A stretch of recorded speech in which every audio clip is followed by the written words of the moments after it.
Hey guys, welcome back to the channel. This is story about what if Danzo protects neglected Naruto part 1. Before I start, please do support for more amazing content and comments for part 2. Do consider to subscribe my channel and share my video to your friends and check out the description as well. Let's start the video. Tenten was sitting in a cabin in the woods and thought, Mom, why is it so hard to keep going? I want to prove to everyone and myself that women can be just as good as men, but it's hard when nobody really supports me. As she closed her eyes. A noise from outside drew her attention, and she looked out and saw a blonde-haired boy about her age with a huge scroll on his back, and she thought, what kind of idiot wears orange and what's he doing out here? Naruto looked around and said, this looks like the place I was told to come to. Now to learn a jutsu. As he walked over and unrolled the scroll and leaned against the cabin and began to read. Tenten inside the cabin rolled her eyes and thought, great, I wanted to be alone. Himkaja Bunshin no jutsu, that's a jounin level jutsu. Whoa, how did he get his hands on a scroll with all those jutsu? As she looked out the window to where Naruto was sitting, and Naruto jumped up and said, alright, I think I got it, let's give it a try. As he walked a few feet away and put his hands together and said Kagebunshin no jutsu. As a deformed clone appeared and Naruto frowned and said, damn it again. As he tried it over and over again.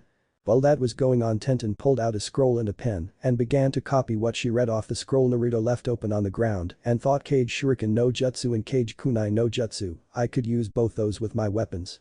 An hour later, Tenten, who had finished copying several jutsu from the forbidden scroll, looked out at Naruto, who was panting and thought, damn, and I thought Lee and Guy sensei were stamina freaks, but at least he got that jutsu down. Just then Iruka came in the clearing and screamed, I found you, Naruto. What the hell were you thinking? Naruto looked up and said, oh hey Iruka sensei, so I guess this is where you test me and I graduate, right? Iruka blinked, as did Tenten, and Iruka said, what are you talking about, Naruto? Naruto said, the makeup test Mizuki sensei told me about. He said if I could successfully get that scroll from the Hokage Tower and learn a jutsu from it, then I would pass. Tenten frowned and Iruka looked confused and said, Mizuki. In a questioning tone when his ears heard the sound of weapons flying and he screamed, get down. As he covered Naruto just as a couple of weapons stabbed him in the back. Tenten's eyes were wide and she thought, fuck, the one time I don't have a weapon on me. As she began to look around out the window and saw Mizuki standing on a tree. Iruka pushed himself up and said, Mizuki, what are you doing, why did you do this? Mizuki said, quit acting so confused, Iruka, you should already know the answer. I'm here to kill the demon behind you. The question is, why are you defending him when he killed your parents? Naruto looked confused as Tenten's eyes widened and Naruto asked, what's going on, why did you attack Iruka sensei, Mizuki sensei? Mizuki said, give me the scroll, Naruto. As he held out his hand. Iruka pulled out a kunai and said, Naruto, whatever you do, don't give that scroll to Mizuki. It contains all of Konoha forbidden jutsu. Guard it with your life. Tenten's eyes widened and thought, those are forbidden jutsu. As she patted the scroll she made. Mizuki said, hey, you want to know a secret, the reason why everyone hates you, Naruto? Iruka said, no Mizuki, you know it's forbidden. Naruto asked, what are you talking about, what's forbidden? Mizuki said, 14 years ago the Kyuubi no Kitsune attacked Konoha. The Sandaime passed a law making it illegal to tell exactly what happened to the Kyuubi. The truth is the Yondaime sacrificed his life to seal the Kyuubi and a newborn baby, You're the Kyuubi no Kitsune. Naruto was frozen in place as he heard this, as he remembered all the whispers and glares, and Tenten's lips pursed together and thought, bullshit, even if what you said is true about the Yondaime sealing the Kyuubi, then it is only sealed, not turning him into the Kyuubi. Mizuki pulled out a demon windmill shuriken and threw it at Naruto, who was frozen when Iruka shoved him down, and Naruto looked wide-eyed and then he grabbed the scroll and took off running. Tenten saw as Mizuki and Iruka chased after the direction Naruto went, and she left the cabin and grabbed a kunai that Iruka had pulled out and dropped before she also ran in the direction the others left. When she got there she saw Iruka and Mizuki facing each other, and Iruka said, you're right, a demon would do that, but Naruto not a demon, he is a proud citizen of Konoha who dreams to be Hokage. Mizuki said, then I have no choice but to kill you first. I was going to wait until the end, but you leave me no choice. As he drew back to throw another windmill shuriken when Naruto appeared, kicking Mizuki in the face and said, don't you dare harm Iruka sensei again, or I'll kill you. Mizuki laughed and said, you kill me? You're not even fit to be a ninja. I can defeat you with one hand. Naruto gritted his teeth and said, bring it and I'll return what you give to me 100 times over, Kagebunshin no jutsu. As the clearing was covered in Naruto. Everyone's eyes were wide at this, and Tenten thought, no way, there's over 100 of them, ouch, that's going to leave a mark. As she watched Naruto defeat Mizuki. Iruka seeing this said, Naruto, come here, close your eyes a minute. Naruto did, and Iruka pulled off Naruto goggles and placed his hide on Naruto's head and said, you can open them now, congratulations. You pass. Naruto smiled and said just you wait Iruka-sensei, I'll show everyone I'm me and not the Kyuubi, and someday I'll become Hokage and earn everyone respect. Iruka said I believe you will Naruto now let's get that scroll back to the Hokage. As Naruto helped Iruka leave the clearing. Tenten who was hiding in some bushes smiled and thought, I believe you will also Naruto, if you can reach your dream, then so can I as she looked at their retreating form before her eyes landed on Mizuki and she flipped the kunai in her hand around and then threw it at Mizuki hitting him in the spine, making him scream out and thought, that will make sure he can't get away until Anbu show up. When Tenten got home that night her dad was sitting at the table drinking some tea and said, you're home late dear, is everything alright, there seemed to be a lot of activity tonight.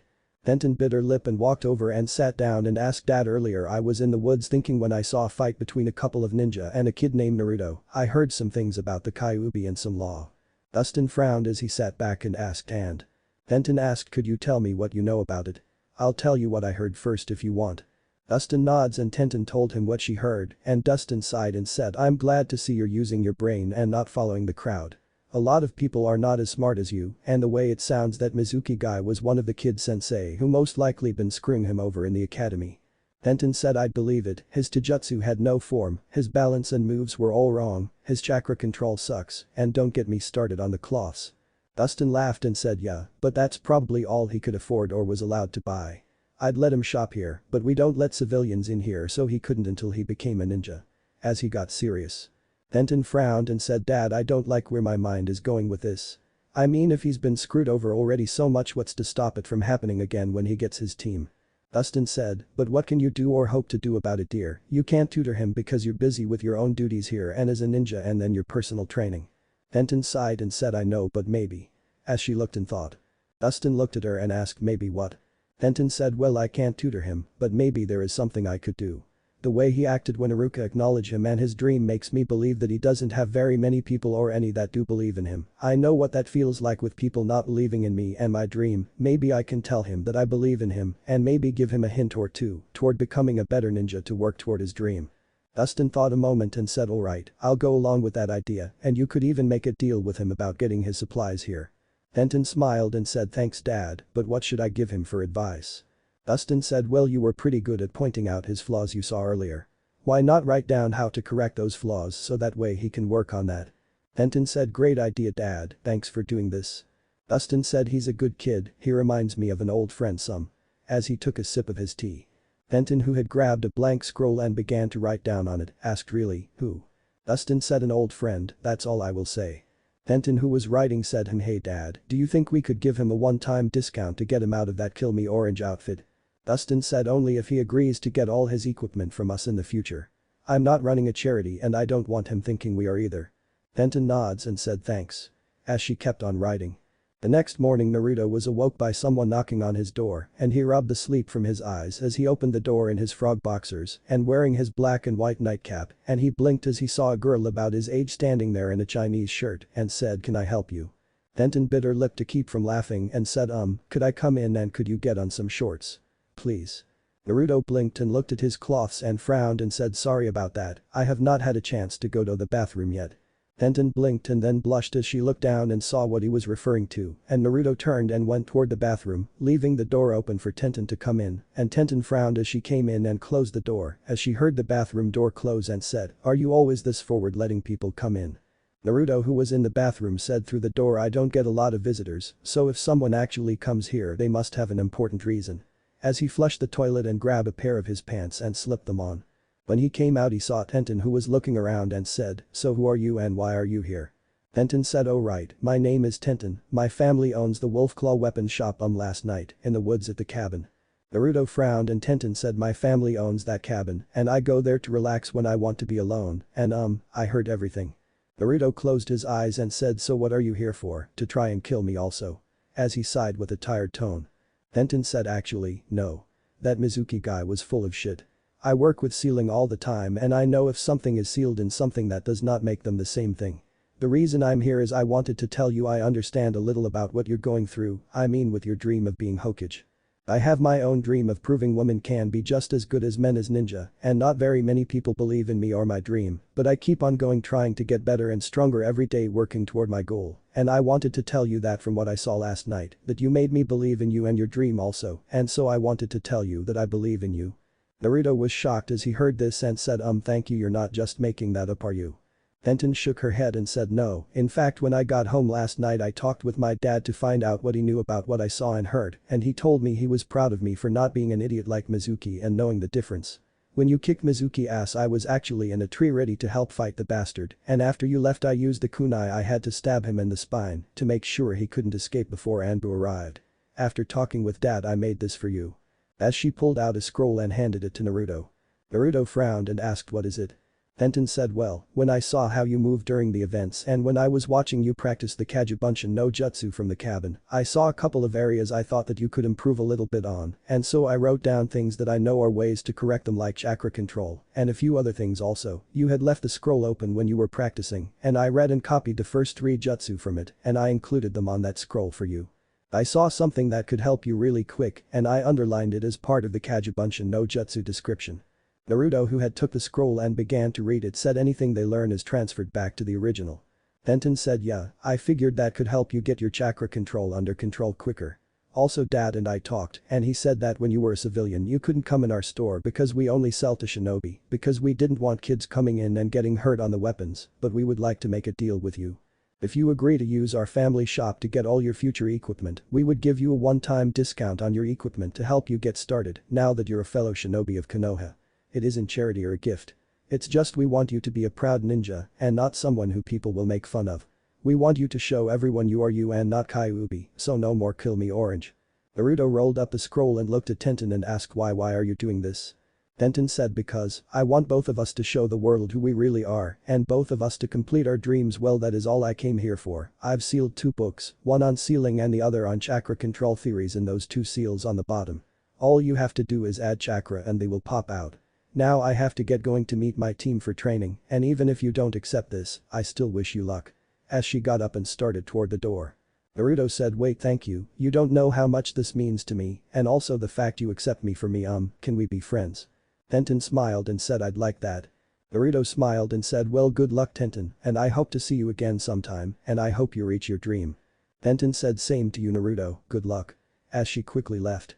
Naruto thought things are starting to get better and better. After Tenten left, Naruto read over the scroll several times and thought she put a lot of time and effort into this. I can see how well she thought over it. Naruto blinked and thought whoa, that is a lot I didn't know, thanks Tenten. Naruto looked at the clock and went to take a shower before getting dressed and grabbing his frog wallet and leaving his apartment. It took 20 minutes, but Naruto found the wolf claw weapons shop and entered the store, and as the bell rang above the door he looked around and a man came from the back, and when he saw Naruto he said I see Tenten must have met you. I'm Dustin. Naruto smiled slightly as he saw Dustin being friendly and he said Naruto Uzumaki. Dustin laughed as he said I know, several of your reputations precede you including being the prankmaster from hell. I loved the Hokage monument paint job you did. I hear Anbu got their ass chewed up over that one since nobody saw you until you were nearly done. Naruto laughed and said yeah, I still can't figure out how I was able to avoid all those ninja until Iruka-sensei found me, so anyways, I'm not sure what to get or where to get started and I don't have very much money. As he pulled out his wallet. Dustin said let's start off with your cloths and go from there and we will work something out on the payment if you don't have enough. Now let's see, can you take off your coat so I can take your measurements and then we can get started on getting you some new cloths. Naruto took off his orange coat and Dustin grabbed a tailor's tape and began to take Naruto measurements, and after he was done he said a little short right now and a little thin, but you're still growing. Let's see, bright colors are not the best for a ninja, but also too dark of colors isn't best either. Let's see, here we go. As he pulled out a pair of black pants and then walked over and grabbed a gray shirt and some fishnet shirt before he walked over to another rack and grabbed a black cloak and he said now let's see. Yeah, this should work, why don't you go try this on and let's see how you look. As he handed the cloths to Naruto. Naruto took them and Dustin pointed to a dressing room and Naruto went in and put the cloths on. When Naruto came back out Dustin said try the cloak on. Naruto frowned as he grabbed the cloak and put it on and said I'm not used to wearing a cloak like this. Dustin said I know and I can tell, but I mostly wanted to see something, walk down the aisle there and come back and let me see if I am right. Naruto did and Dustin said I see, you're right, a cloak like that one won't work for you because of your current height, but when you get older, it most likely will once you get your growth spurt. I figure you will shoot up to around 6 foot tall. Anyways, the thing I wanted to see was how you carried yourself. You're used to running a lot and a cloak would get tangled up with your legs and trip you. I can tell by your measurements and your movements that when you fight most of the time you take a lot more damage because of your arms and legs being shorter than the person you're fighting, right? Naruto nods and Dustin said, that means any taijutsu style you're going to learn is going to have to be high speed and built around dodging. I would say your best bet is to make it where your enemies have to dodge your blows instead of you having to dodge theirs.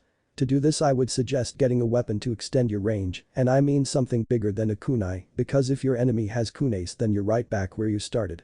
Naruto thought about it and asked, what do you suggest then? Dustin said, well, first go ahead and take off that cloak, I already saw what I needed to see from using it, now let's see maybe. As he looked at Naruto and then walked back to the counter and pulled out a drawer and grabbed a piece of paper and came back to Naruto and said, do me a favor and send some chakra into this. It will help me get the perfect weapon for you. Naruto asked how. As he sent chakra into the paper and the paper split down the middle. Dustin said, so I was right, wind. And Naruto asked, huh? Dustin said, oh sorry, this chakra tells what elemental affinity you have, which means what kind of jutsu are easier for you to do than others. Wind cuts, fire burns, water soaks, earth crumbles, and lightning crinkles. Yours cut, so that means you have wind as your elemental affinity. It's rare in Konoha actually, but an old friend of mine in Wind Country also uses wind and gave me a few things over the years to sell here, and he gave me a few wind jutsu to help promote the sales of the weapons he sent to me. I hate the fact that it's his weapons that suit you instead of mine, but that's fine, not let me see what we got. As he moved over to a section of weapons and he looked at Naruto and said, yeah, that should work. Naruto asked, what should work? Whoa, don't you think that's too long? As he looked at the weapon Dustin picked up and noticed the weapon was over 6 feet tall and had a blade on one end of a long staff before on the other end there was a half-moon flat piece of metal. Dustin laughed and said, normally you would be right, except this isn't a normal weapon or even one weapon, but several weapons. You see that half-moon on the end, it is designed like a Suna battle fan and it allows you to use wind manipulation to send blades of wind and strong gust of winds out of it at your enemies without the use of hand signs. Now on the other end here you have Wildo, it is a one-sided blade similar to a sword and like the battle fan, it can also send wind attacks out of it or make it sharper and longer with wind chakra. Now we have the staff here, watch. As he grabbed the staff and twisted each end and the staff came separate and Dustin said, as you can see this can become 2 weapons at the same time or you can do this. As he placed both ends of the weapon together and said, as you can see the battle fan and the Wildo are designed with a small groove that allows them to join together to make a battle pike and the 2 handles merge together as well to make one handle. Now watch this is where my friend made the ultimate surprise.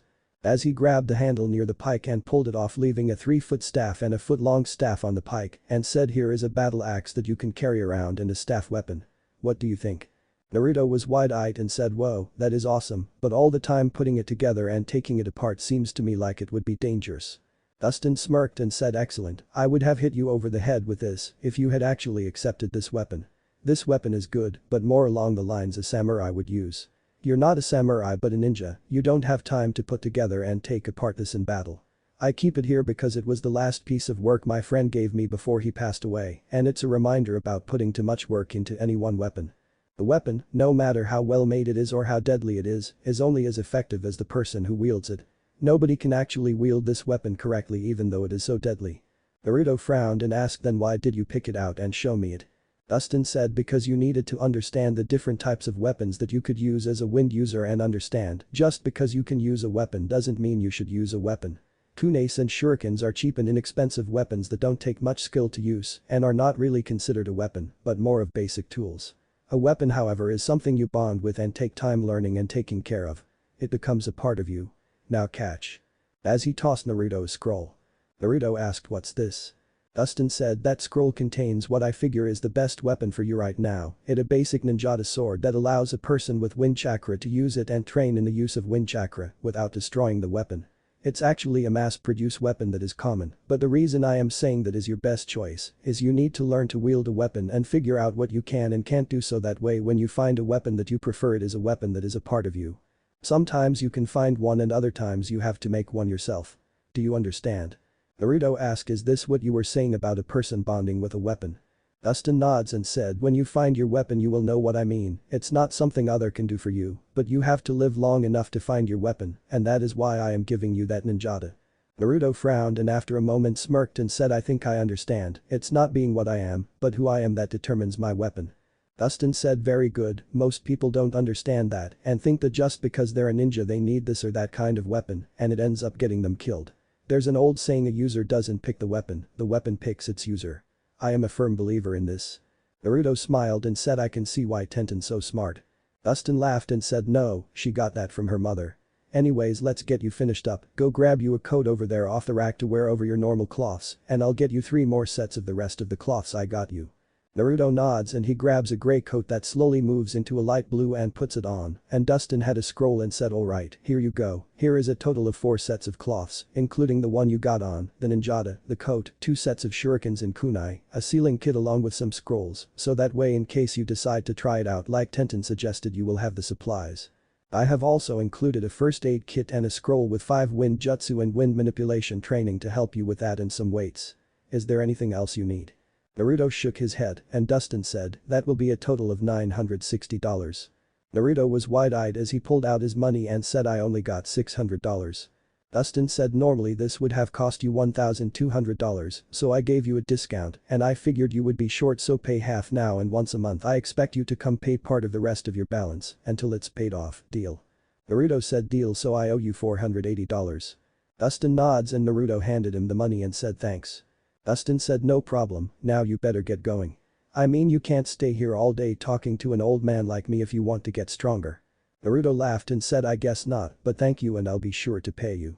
Dustin said, I believe you will, kid. Naruto said, well, Saya. As he left. Naruto left and went to the woods behind the Hokage monument and opened the scroll and thought, looks like the same seal as the other scroll, so here goes. As he sent chakra into each of the seals on the scroll, unsealing the items. Naruto smiled and picked up the weights and thought, let's see, chakra weights, send chakra to the seal on each band and a number will appear and we'll stop adding at 50 pounds each. Release the weights by putting blood on the one marked right arm. Sounds simple enough. As he put one on both his arms and one on both his legs and began to send chakra into them and saw them get to 10 pounds and Naruto thought, that should do it for now. Naruto then looked at the other things and resealed everything except the scroll on wind jutsu and thought, well, I guess it's time to see if Kagebunshians really do transfer back their memories. And then he unsealed the sword and the 2 books and put his hands together and said, Kagebunshin no jutsu. As 20 Kagebunshin appeared and Naruto said, alright, I want you to work on that leaf balancing, you will work on the tree climbing, you go find some water and try the water walking, you start reading the book on seals, you start reading the book on chakra control theories, and let's see, it says here that in order to learn to control our wind chakra, we have to fold our chakra in half and use the thin edge of our chakra to cut leaves, stones, and water. Okay, you 3 go and figure out amongst yourself which one you want to try. Now let's see, that leaves me 12 more of you guys. I got the Kage Kunai no Jutsu and the Kage Shuriken no Jutsu to learn and also these 5 wind jutsu.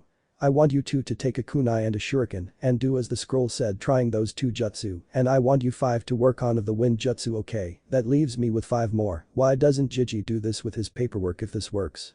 Alright, you 5 go work on chakra control, I don't care which, but go. The Kagebunshin asked, what are you going to do? Naruto said, well, I thought I would get used to these weights since I feel sluggish and try to also figure out how to swing this sword around. The Kagebunshin asked, but I thought we were going to do the dodging thingy. Naruto frowned and said, oh yeah, I forgot about that. Well, I don't have enough money to buy some rubber balls since I still need to eat until I get paid again. The Kagebunshin asked, why not use sticks and rocks, it's not like we haven't been hit with them before. Naruto thought a moment and said, alright, instead of chakra control you 5 go find some rocks and come back and we will try the dodging thing while I swing this thing. The Kagebunshin said hi. And all of them left. Naruto was reaching for the sword when the Kagebunshin working on tree climbing fell back and exploded and Naruto blinked as did all the Kagebunshin and he said, well, that works, Kagebunshin no Jutsu. As 15 more Kagebunshin appeared and he frowned and said, alright, divide into 3 teams and go work on one of the chakra control exercises. As he reached for his sword. The Kagebunshin said, why should we listen to you? Naruto said, because I'm the original and you're just a clone. The Kagebunshin gave him a raspberry before it was stuck with Naruto's sword and Naruto asked, anyone else want to die? One said, that was mean, boss. Naruto sighed and said, I'm going to go crazy, look, just do what I told you to already. The clones quickly left and a few seconds later Naruto got the memories of one of them and thought, this is going to be a long day. Before he was hit in the head by a rock and he screamed, ow.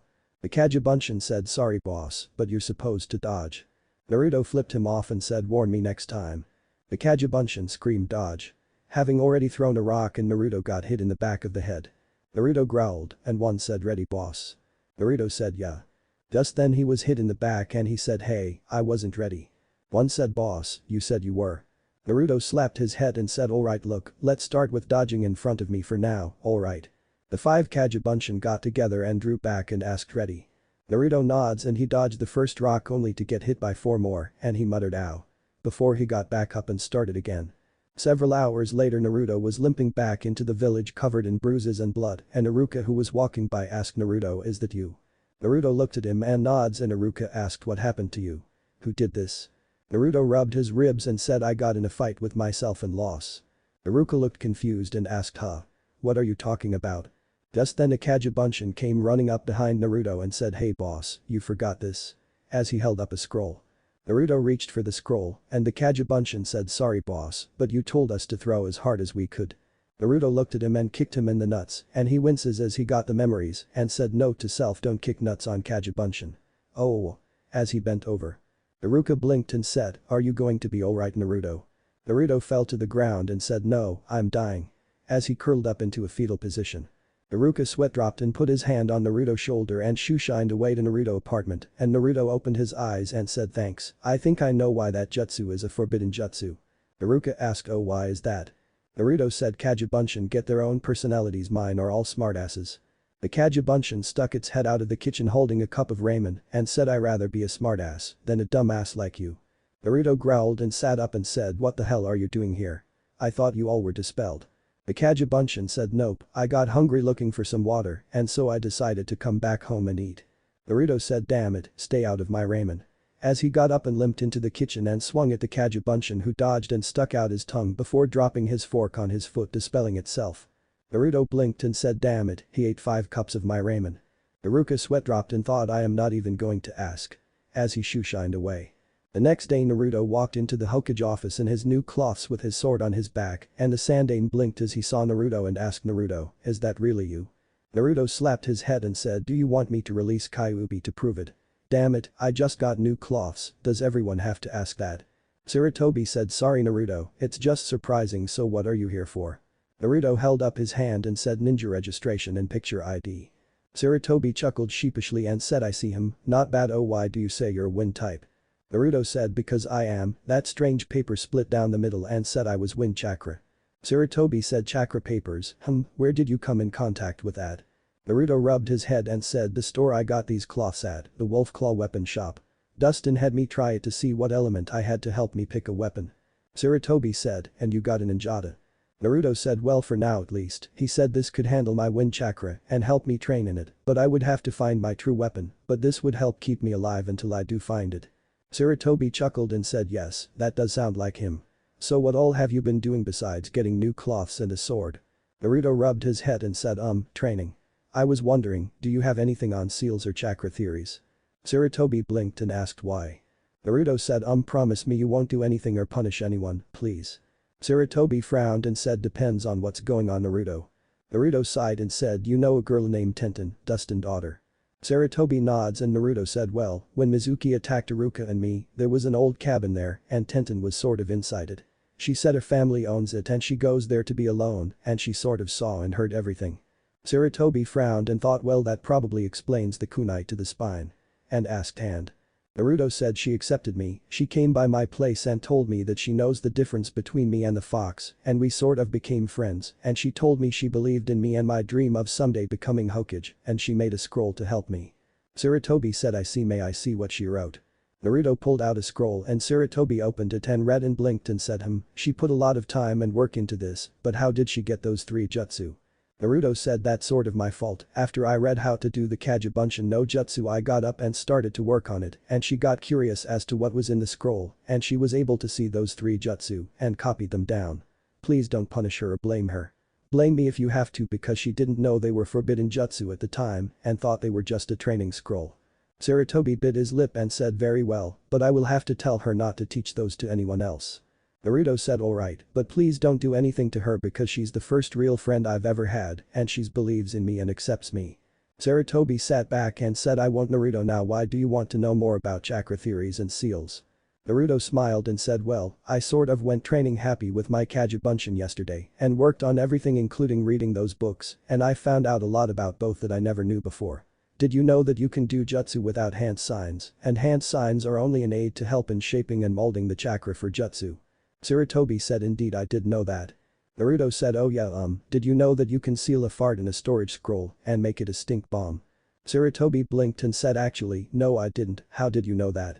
Naruto looked sheepish and said my Kagebunshin after he read the book on seals decided to try and create a storage scroll and he messed up on the seal a little and came to show me when I was answering nature's call and he accidentally sealed my fart into the scroll. I grabbed that scroll by mistake this morning and right now I'm having to air out my apartment. Sarutobi started to laugh and said oh my, only you could do something like that Naruto, so why are you wanting those books? Naruto frowned and said well, when was the last time my seal was inspected? Sarutobi frowned and asked why. Naruto said I read about seals and how they can degrade over time with use and I don't remember ever having it checked to see if it's degrading and see if there's a chance Kyuubi could break free. Sarutobi said about a year ago. I had came by your apartment when you were asleep and used a sleeping jutsu on you to make sure you wouldn't wake up and checked it. Naruto nods and said I understand and thanks, but I realize that I have a big responsibility to not only myself but everyone else protecting them from Kyuubi. I figure the best thing I can do is learn about seals and how to maintain them should this one start to degrade as well as in case it is ever damaged like someone cuts me across my stomach. If I knew more about seals I could know if there was a danger of Kyuubi escaping and if so I could get as far away from Konoha as I can before the seal collapsed to at least give the people more of a chance to prepare in case it decided to come back and finish what it started. Sarutobi looked at Naruto and asked are you planning to mess with the seal? Naruto said only to ensure that Kyuubi doesn't get free. I've read enough warnings to know that if the seal fails there are several possibilities but all of them agree that I would die and I personally don't plan to die until I am older than you. Sarutobi bit his lip and said Naruto you have made several well thought out points and I commend you on realizing what could happen. I will agree to give you access to more books on sealing but only on two conditions. The first is you do not do anything to the Kyuubi seal unless you have my permission first and only if I agree to it.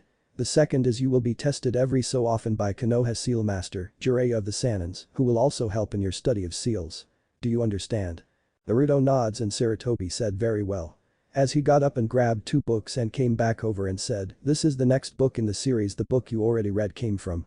I will not help you until you can demonstrate that you can use every seal in this book and the one you already have without any mistakes. Naruto smiles and said thanks Jiji. Sarutobi said this second book Naruto is one that was wrote by the Yondaime Hokage on the theories of chakra manipulation. You must not let anyone else read this book as it's not supposed to ever leave this office. Do you understand? Naruto said I understand, but if it's so valuable why are you giving it to me? Sarutobi said call it an investment for the future.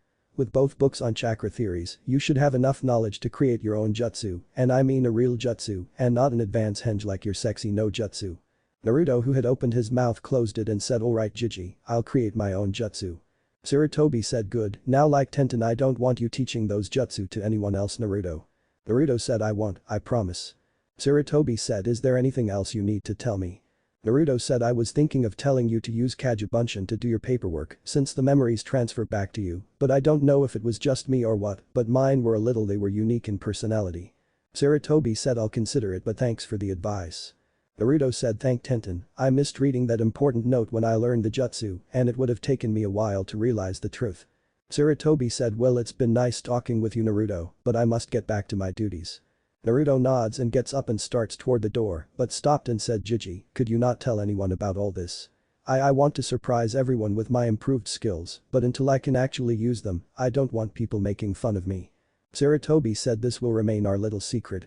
Naruto smiles and reached for the door and said Jiji, I figured it out last night after reading up on seals. I noticed one seal in the center of the Kyuubi seal just by chance a blood seal. The only way that I should have been able to use Kyuubi chakra ever was if a blood relative were to make that seal I thought it over and remember the picture on the wall here in this office. I finally understand why he did it and I understand why you hide it, but someday could you tell me about my mother?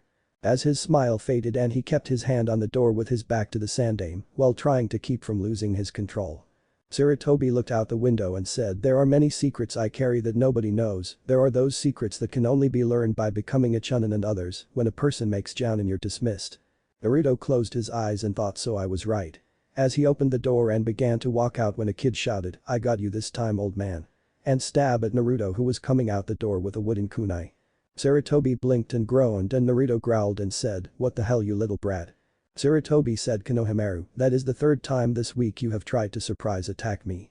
The newly identified Konohamaru said, "So you realize the danger I present to you, old man, and hired a bodyguard, huh?" Naruto slapped his hand upside the back of Konohamaru's head, knocking him to the ground, and said, "You idiot, Jiji doesn't need a bodyguard because he's the strongest ninja in the village and you're just some snot-nosed little brat. The only way that you would stand a chance at defeating him is if you had a team to do it or if you found his weakness." Konohamaru said, "Oh yeah, and what do you know, you jerk?" Naruto growled, said, "Watch this." As he turned, putting his hands together, and Sarutobi, seeing this, thought, "Oh no." And Naruto shouted, "Sexy no jutsu," as he transformed into a nude blonde woman. The sound of a thud was heard, making both Naruto and Konohamaru look over and saw the Sandaime was passed out with blood coming from his nose, and Konohamaru was wide-eyed and said, "Grandpa." As he ran over and tapped Sarutobi on the face and looked at Naruto and said, "You killed him, you're the Hokage now." Naruto changed back and said, "Idiot, he's just passed out because he's a pervert. That is his weakness." The groan was heard, and Sarutobi rubbed his head and wiped the blood off his face and said, "Sexy no jutsu, very dangerous Kenjutsu, don't do it again." Naruto laughed and said, "Hey, I just thought of another jutsu, Jiji, it won't work for our deal, but I think you will like it. Harem jutsu." As the room was filled with nude blonde girls. Sarutobi passed out again, and Konohamaru was wide-eyed and said, "You have got to teach me that." Naruto snorts as he released the jutsu and said, "No, now go away, brat." As he turned and started to walk away. At that moment Ibisu walked into the room and shouted, "Honorable grandson, oh my, what have you done to the Hokage, honorable grandson?" As he moved over to wake up the Sandaime. Konohamaru looked at where Naruto had went and thought, "I don't know who you are, but I'm going to learn how you did that and defeat Gramps and you." After the Sandaime was up and Konohamaru was gone, the Sandaime thought, "I'm sorry Naruto, but you're not ready." That afternoon Naruto was dodging rocks his Kagebunshin were throwing at him, as other ones were doing the same exercises from the day before and also reading the 2 new books, when a voice said, "You know, I didn't think you would get this serious about your training." Causing Naruto to look up and see Tenten standing on a tree limb and said, "Oh hey, oh, damn it, stop throwing a minute, so what are you doing here and how did you find me, Tenten?" Tenten jumped down out of the tree and said, "Well, the Sandaime told me you usually train up here after he had a little talk with me." As she shot him a glare. Naruto saw this and asked, "He didn't punish you or anything, did he?" Tenten said, "No, but he could have, because some of the things I trusted you with were secrets that you're not supposed to learn until after you actually become Genin." Naruto said, "But I am one." Tenten shook her head and said, "No, not yet, here's another test that is given by your Jounin sensei to see if you are ready to be one. The test at the academy is just to see if you might be ready." Naruto frowned and said, "I didn't know and I'm sorry if I got you in trouble, but..." Tenten said, "But what? Why did you go see him and tell him about me?" As she placed her hands on her hips. Naruto sighed and said, "I finished those 2 books you gave me and I learned a lot of things I didn't know, some of which scared me, like the fact seals degrade over time with use. I was worried about, you know. I never remembered it being checked to see if it had been degrading, so I had to ask about it so I can at least know it's not going to burst out of my stomach and kill me because nobody checking on it." Tenten frowned and said, "Alright, I can understand why you went to talk to him, but you still didn't explain why you mentioned me." Naruto rubbed his head and said, "Well, I had to tell him how I knew what I knew so far and why I was asking for some more advanced books on both sealing and chakra theories, and he was worried I might be messing with the seal, and so I had no choice but to tell him it, and I begged him not to be angry at you or punish you because you didn't know those jutsu were forbidden and thought they were just training scrolls. I told him if he had to punish anyone to punish me. He told me he wouldn't, but he would tell you not to teach those jutsu to anyone else and made me promise not to also.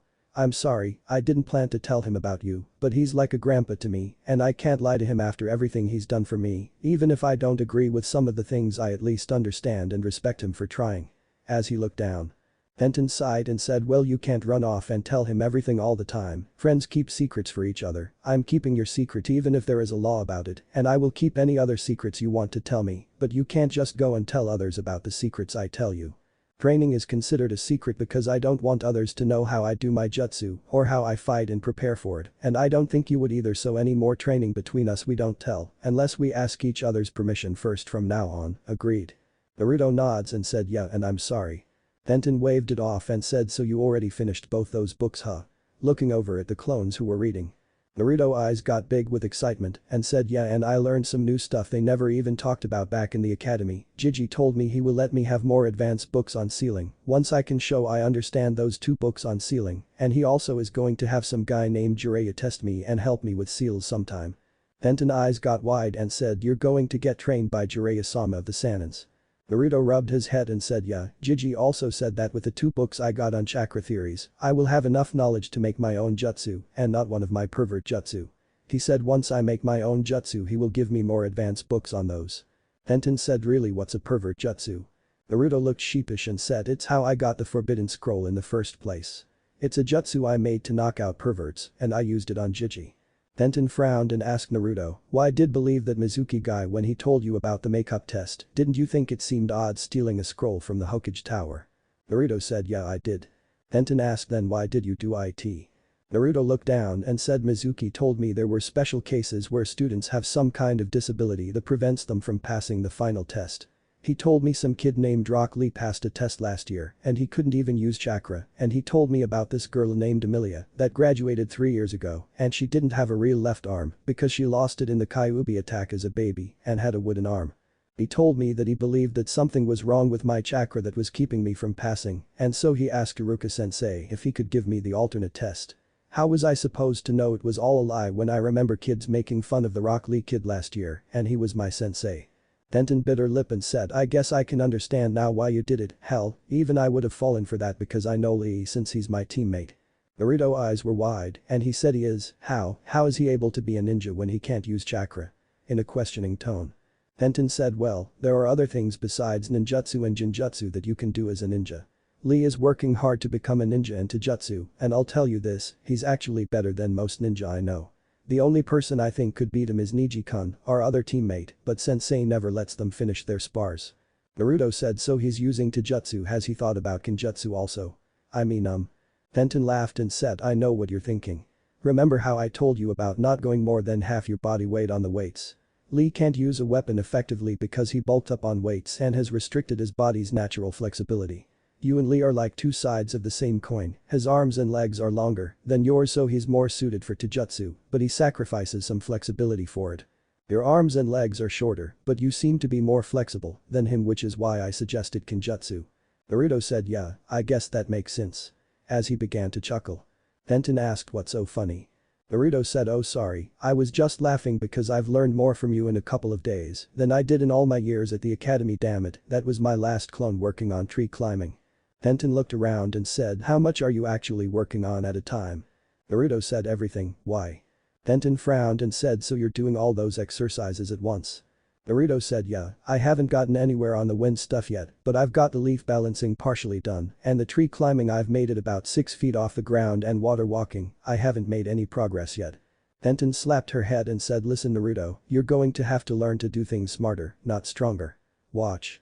As she walked over and placed 1 foot on a tree and kept it there and said do you see what I am doing?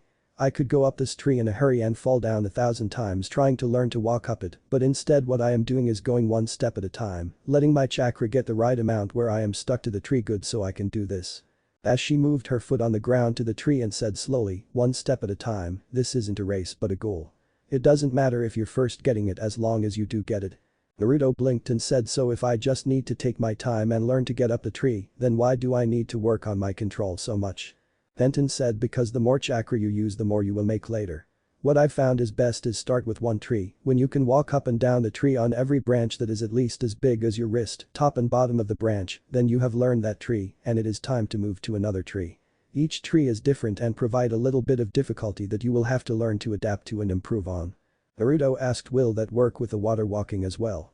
Benton said yes, start off with water in like a pond where the water isn't moving, 1 step at a time making sure you adjust and get it slowly, then move up to a small stream, then a river, and then a hot spring, and if you get the chance the ocean.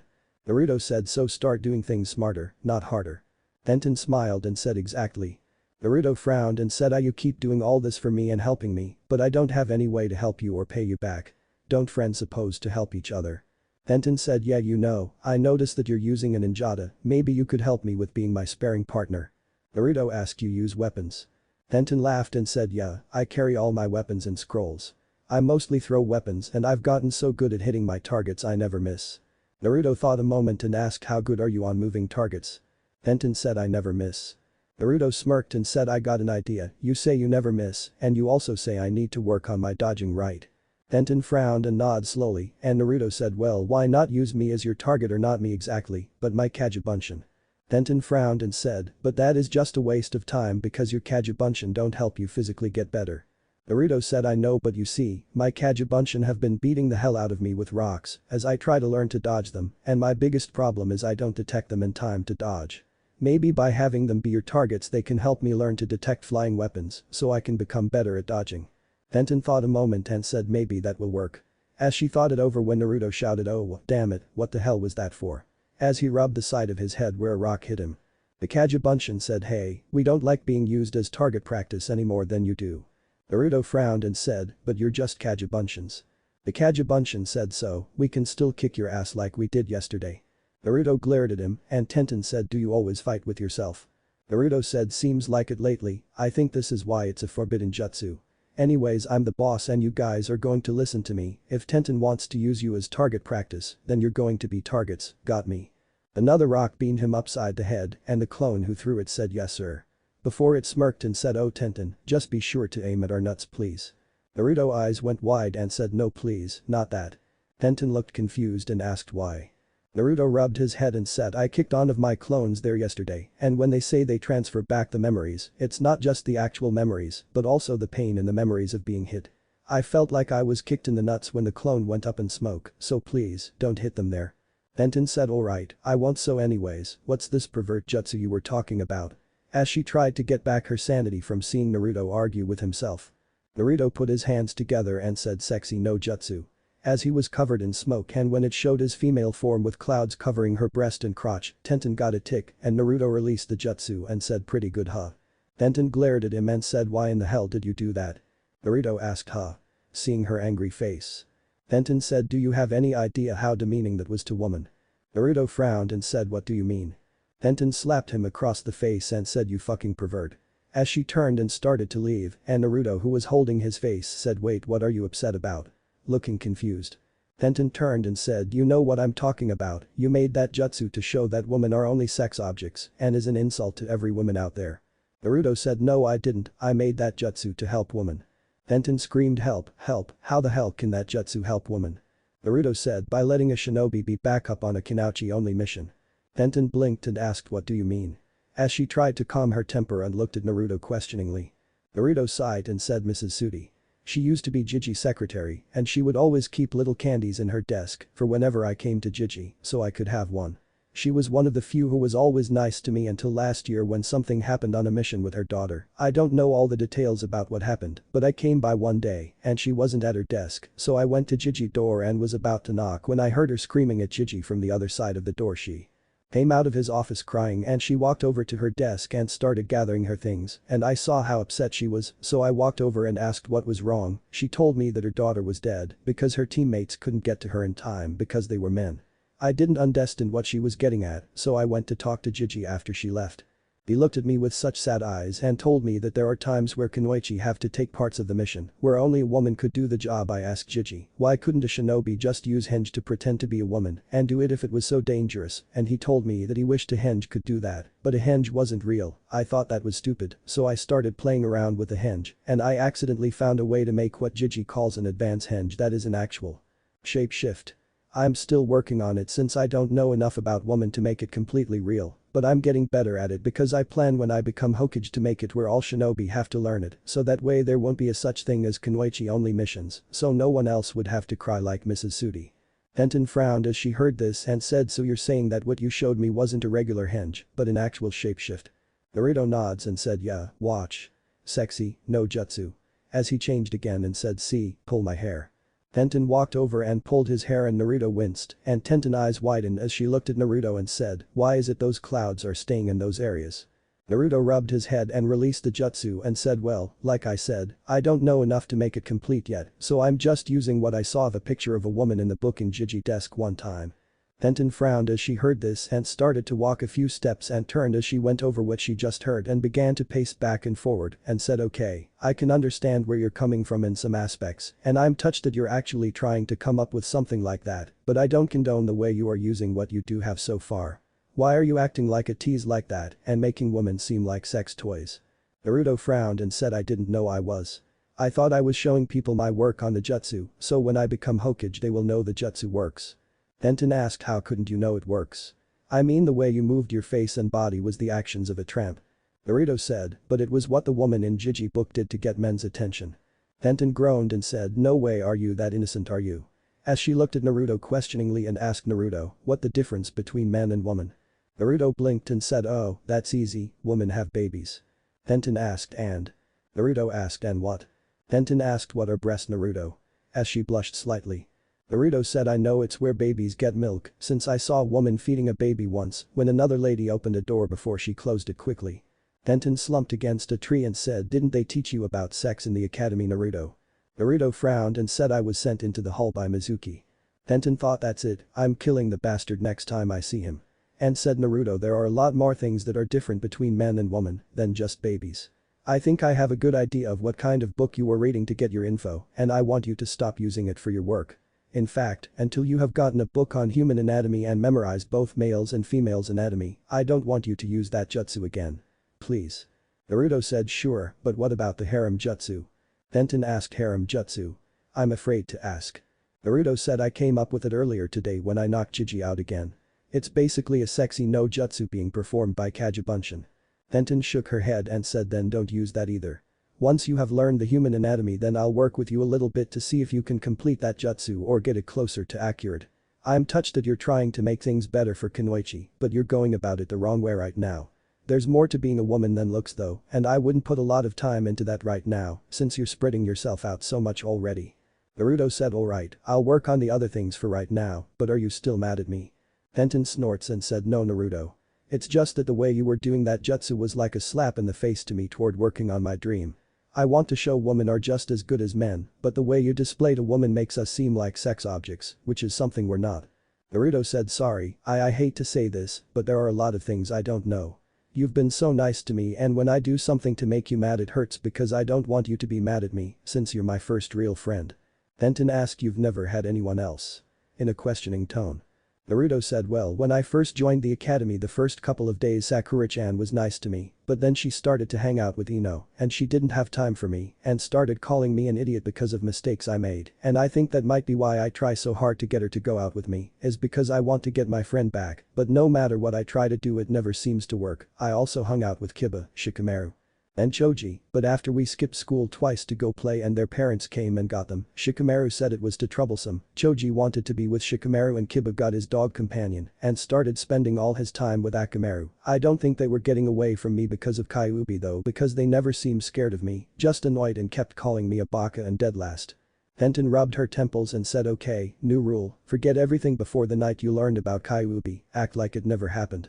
Like the day you start your period and think you bleeding to death forget about that also.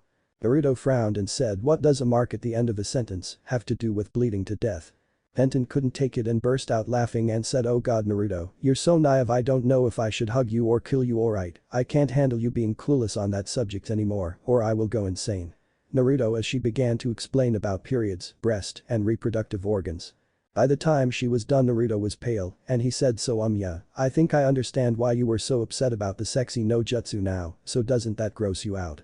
Tenten said a little the first couple of times, but it's a part of me and by what it represents is a part that I desire someday. Naruto thought a moment and said yeah, I guess when they say no pain no gain is pretty accurate for that. I mean if you want to be a mom someday you have to deal with cramps and bloating and yeah. As he became flushed. Tenten laughed a little and said I think I should give my dad a hug when I get home tonight, he had to explain that to me when I started. I never knew how uncomfortable it must have been. Naruto smiled slightly and said what's it like? Tenten said having a period. Looking confused. Naruto said no, I mean having a dad. Tenten thought a moment and said dad can be strict sometimes, but I know it's because he loves me, he's overprotective, but he's also gentle, he's like the person I could tell I want anything, and he would try and get it, but there are things I wouldn't ask him to get for me. I there's just no way to actually describe it. Naruto looked at the sky and said I don't know if I should feel honored and proud of my dad or hate him. As he closed his eyes. Tenten looked confused and asked who's your dad and why would you hate him? Naruto frowned and said when I was looking at the seal on my stomach, I came across a blood seal meaning that someone related to me had to put it there and you should be able to figure the rest out. Tenten thought a moment and her eyes widened and she said oh. Naruto nods and said I confronted Jiji about it earlier telling him I figured it out but not actually saying it. I asked him if he could someday tell me about my mother and he told me there were things I would learn but I had to be a chunin for some and a jounin for the rest without actually saying it I understand but it doesn't make it easy. Tenten frowned and said you know, I think I've been frowning so much since I met you, my face is going to get stuck like this. Look, nothing we say or do will ever change the past. We can't go back in time and change things don't even think about it, odds are if you did somehow pull off the impossible it would destroy all creation or something. We are who we are, we just have to show the rest of the world who we are. Naruto said my head hurts. Maybe it's from my Kagebunshin or maybe it's just thinking about all this. Do you ever just feel overwhelmed and you don't know what to do? Tenten smiled and said yeah, that was why I was at the cabin that night. Naruto said why? I mean I know your family owns it, but why go there, it looks like nobody been there for years. Tenten said my family when they came to Konoha my mom was already pregnant with me. They didn't have much money and so they bought that place I was born in that cabin and my mom died in it. Mom had a small garden in the back and 10 flowers were her favorites that were planted there before she died. She named me Tenten and dad buried her in her garden when I need time to think I go there and just speak out loud and think she's listening to me it might sound funny but in a way I think you. Arriving was somehow arranged by mom. I mean I was doubting my dream until I saw how determined you were and I thought that if you could be so determined that I could be as well. Naruto smiled and said I like your reasons better for explaining how we met man, I didn't realize it was already that late. As he saw how the light had dimmed as the sun was starting to set. Tenten got up dusting off her pants and said man, I lost all track of time Naruto, it was nice talking with you and we have to do this sometime. It was fun just getting to know you a little and talking about myself. I'll come by here and see you when I get the chance, but it might be a little while since I got to work at my family shop all this week after missions remember this Naruto, there are no I's in teamwork or teams. Saya. As she quickly left. Naruto watched her go and thought what a day. As he cancelled his Kagebunshins and after several minutes of getting rid of a headache, he blinked and thought that's interesting, hand signs and seals are both representations of how chakra is molded. In theory you can seal objects away with hand signs and can shape jutsu with seals. It seems like dad had that theory from his explanation on chakra theories, I'll have to work on that sometime and see what I can do. The next day Naruto walked into the academy in his new cloths and several people blinked as they saw this and Kiba said hey dope, what are you doing here, this is only for those who passed.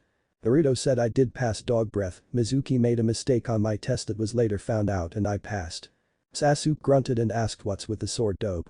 Naruto smiled and said well team, you know how everyone is always able to beat me with taijutsu because your arms and legs are longer than mine, since you punches and kicks reach me before mine can reach yours, I got a weapon so my blade can get you before your arms and legs can get me. Several people blinked at this and Shikamaru muttered troublesome. As he sat his head back down. Naruto began to walk over toward the seat with Sasuke and thought I want to read some more but I can't show anyone that book. As he turned and walked up the aisle to the seat behind Sasuke and sat down at an empty seat and pulled out a scroll before he unsealed a book and everyone looked at him when the book was released and Ami asked what was that. Naruto said just releasing a book I got from the storage seal the guy I got it from put it in. Man, it's like you guys are the idiots while I'm the guy you're trying to learn from. As he opened the book. Ami snorts and said as if baka. As she crossed her arms and sat down. Naruto muttered whatever. As he began to read. Tiba asked what you reading dope. Naruto who was getting angry said how to kill a mud in 3 easy steps. As he went back to reading as a few people snickered. Kiba growled and said what was that dope.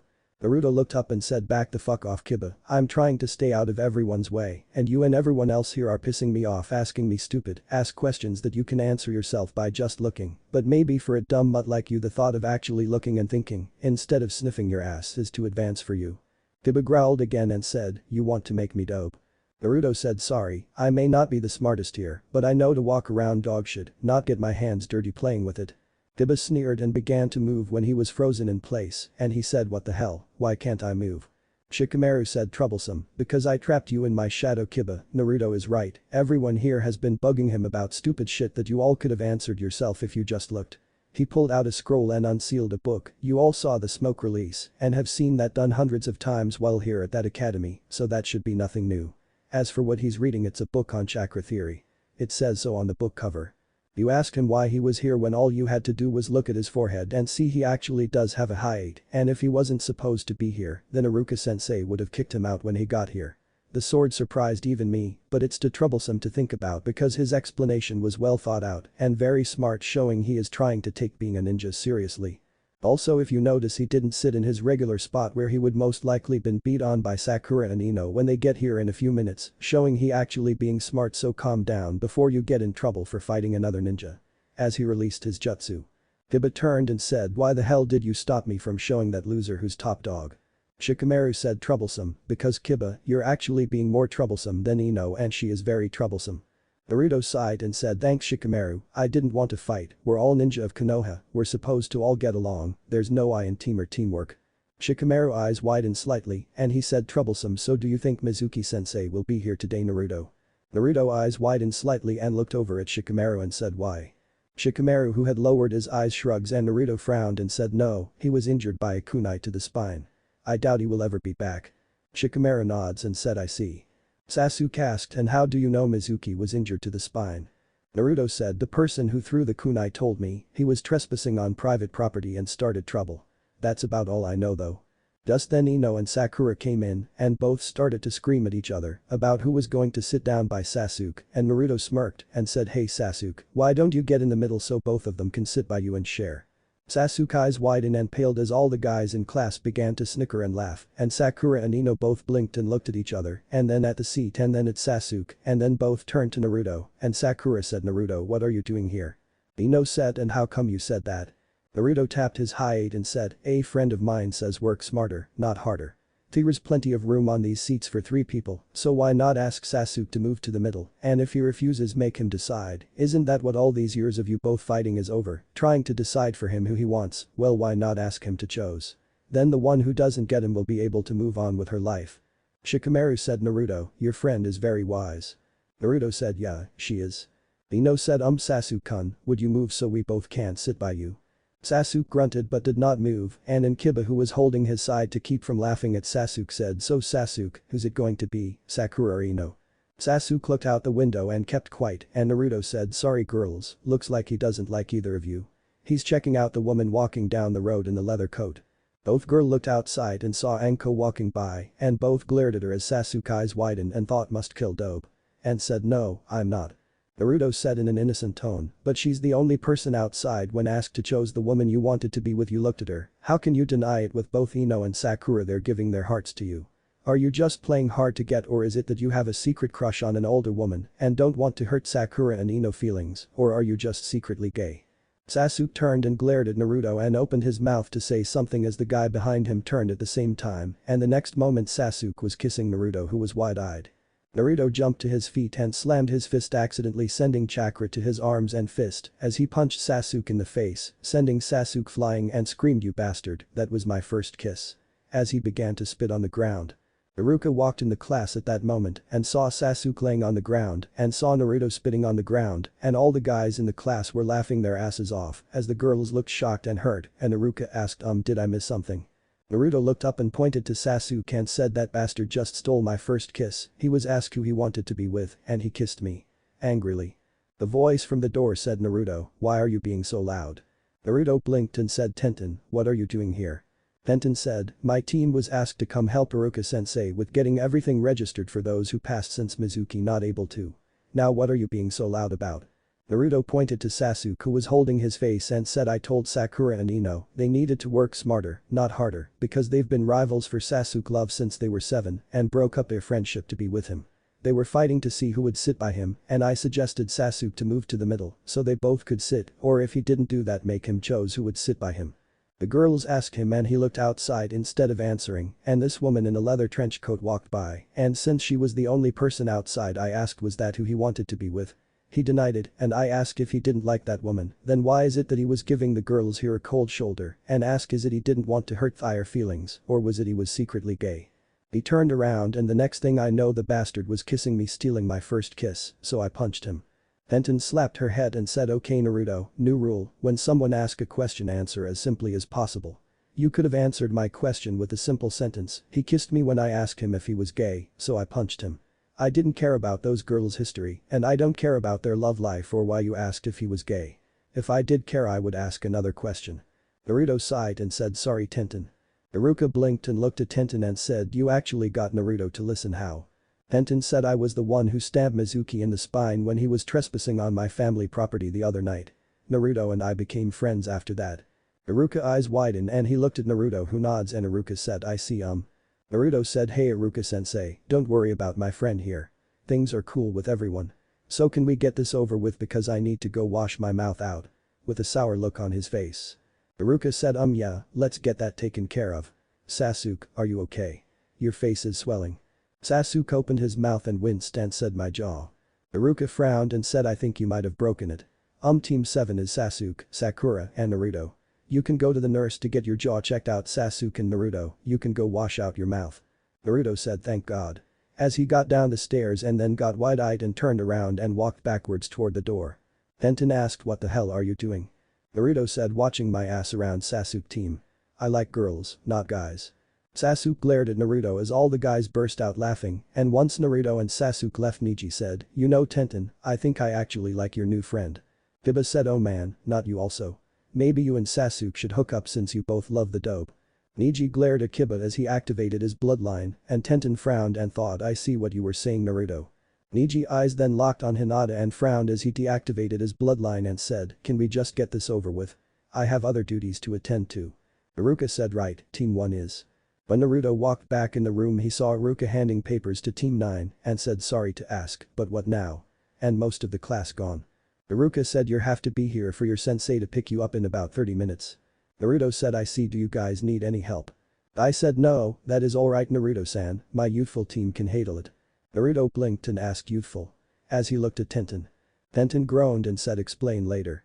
Naruto said right. As he walked up and sat down at the desk he was at before and unsealed the book he was reading. Iruka being curious asked what are you reading Naruto? Naruto said chakra theories. Iruka nods and said isn't it a little advanced for you right now? I mean usually people don't read things like that until they're chunin. Naruto looked up with a scowl on his face and said I actually find it very interesting. Did you know that you can seal a shitload of weapons into a single scroll? Iruka said yes, but what does chakra theories have to do with sealing? Naruto smirked and said because in theory it is possible to seal a shitload of weapons in chakra without drawing the actual seals, and in theory it is also possible to use jutsu without the use of hand signs by finding the right balance of control and balance in the seals. Hand signs and seals are basically the same as each is nothing more than a manifestation of chakra which is balanced in control. Look at the chakra control exercise tree climbing, too much chakra and you blow off not enough and you don't stick. Hand signs are nothing more than an aid to a person to learn to mold their chakra in assertion pattern and seals is nothing more than a design to mold the chakra into assertion pattern. Basically in theory it means you can seal a shitload of weapons in a scroll in your pocket and without ever touching the scroll, you could mold your chakra to summon the weapons to your hand if you found the proper balance and control to do so. Iruka was shocked while the members of Team 9 were wide-eyed and Tenten said well that's interesting hey Naruto, if that's true then if you ever figured out that jutsu you were telling me about last night then would it be possible to instead of teaching that jutsu to others to create a seal that could be used to activate the jutsu? Naruto blinked and said in theory, why? Tenten said well what if you reversed it and instead of turning you into a woman, what if you were able to turn a woman into a guy? Iruka asked are you talking about that jutsu? As he looked between Naruto and Tenten. Naruto who looked in thought and said I don't see why not, I mean even though it is a shapeshift the theory behind it is that of a henge, so if you had in mind a guy's body when you activated it then it might be possible, why? Tenten smiled and said you know how you said you wanted to protect woman on Kunoichi only mission by making it where shinobi can turn into Kunoichi to aid the Kunoichi, well what if a Kunoichi is captured? I mean there are fates worse than death that we face and so if you were able to create a seal that activated that jutsu then the guys who captured the Kunoichi wouldn't have a woman on their hands but a guy so it could be used to either trick the enemy into releasing the Kunoichi thinking she used a replacement with someone or at least save her from the torture of what they could do to her until they killed her. I mean I don't know if the seal would work after she's dead but at least she wouldn't have to worry about experiencing that while alive. Naruto pulled out a pen and a paper and said if I am able to come up with the proper balance, then I could make it where the seal would last, as long as it had chakra to feed off of, and since the body holds chakra in it for several days after death, it is possible to make it once their body runs out of chakra to release it, but it should work. But the problem is once the seal is put on a person it won't ever be able to be removed, because in order to keep an enemy from seeing the seal and deactivating it, I would have to include a genjutsu seal along with it to hide it or cover it up somehow. I'll see what I can come up with. I'll send a couple of Kagebunshin to the library to read up on human anatomy and also have a clone or two work on this project each day working on to balance it out. I'll talk with Jiraiya when he comes to test me on seals and see if he could give me some help on this. I actually like the idea of it being a seal instead of a jutsu because then I don't have to reveal the secret to my shapeshift. I can make that a family jutsu. As he began to do a few notes on the paper. Iruka blinked and said what just happened. Tenten smiled and said if Naruto is able to complete that seal and jutsu, then Naruto will become the savior of Kunoichi everywhere because he'll make it where we don't have to worry about being raped as women. Iruka said I don't mean to sound doubtful, but are you sure that you're not putting too much hope in Naruto there? I mean what you're talking about is impossible, you can't actually change your gender. Tenten blinked and looked at Naruto and said he doesn't know. Naruto said I thought he did. I mean Iruka-sensei passed out like all the other men from it, so I figured he knew the truth about it like Jiji does. Iruka said what are you talking about? Naruto said my sexy no jutsu is what Jiji calls an advance henge, because it's real. Watch. Sexy, no jutsu. As he was covered in smoke and Iruka covered his nose and looked at Naruto and blinked when he saw Naruto had cloths on and Iruka walked down to Iruka's desk and said see, pull my hair. Iruka frowned and reached up and pulled on a pigtailed and his eyes went wide and said no way, it's impossible. Naruto released the jutsu and said no, just difficult. I thought you knew it was real already. Iruka said I thought it was just a henge. Naruto frowned and said well I'm glad someone believes in me. As he looked at Tenten. Iruka frowned and said I'm sorry, but I don't know what to say about this Naruto, I mean how are you doing this? Niji who had activated his bloodline said it's a chakra construct, he covered his body with a layer of chakra and molded it to fit the frame of the illusion he is creating. Naruto said close, what I actually do is cover every inch of my body both inside and out with chakra and mold the chakra to that of what I am hinging into. I've turned myself into animals and even objects like a chair or flagpole. As long as I can keep the mental projection active like you do for a henge of what I am changing into, then I can hold it that long and only uses about as much chakra as a henge, since the chakra I am using is absorbed back into my body, so very little is actually lost. Iruka said so only someone with high chakra reserves would be able to do it.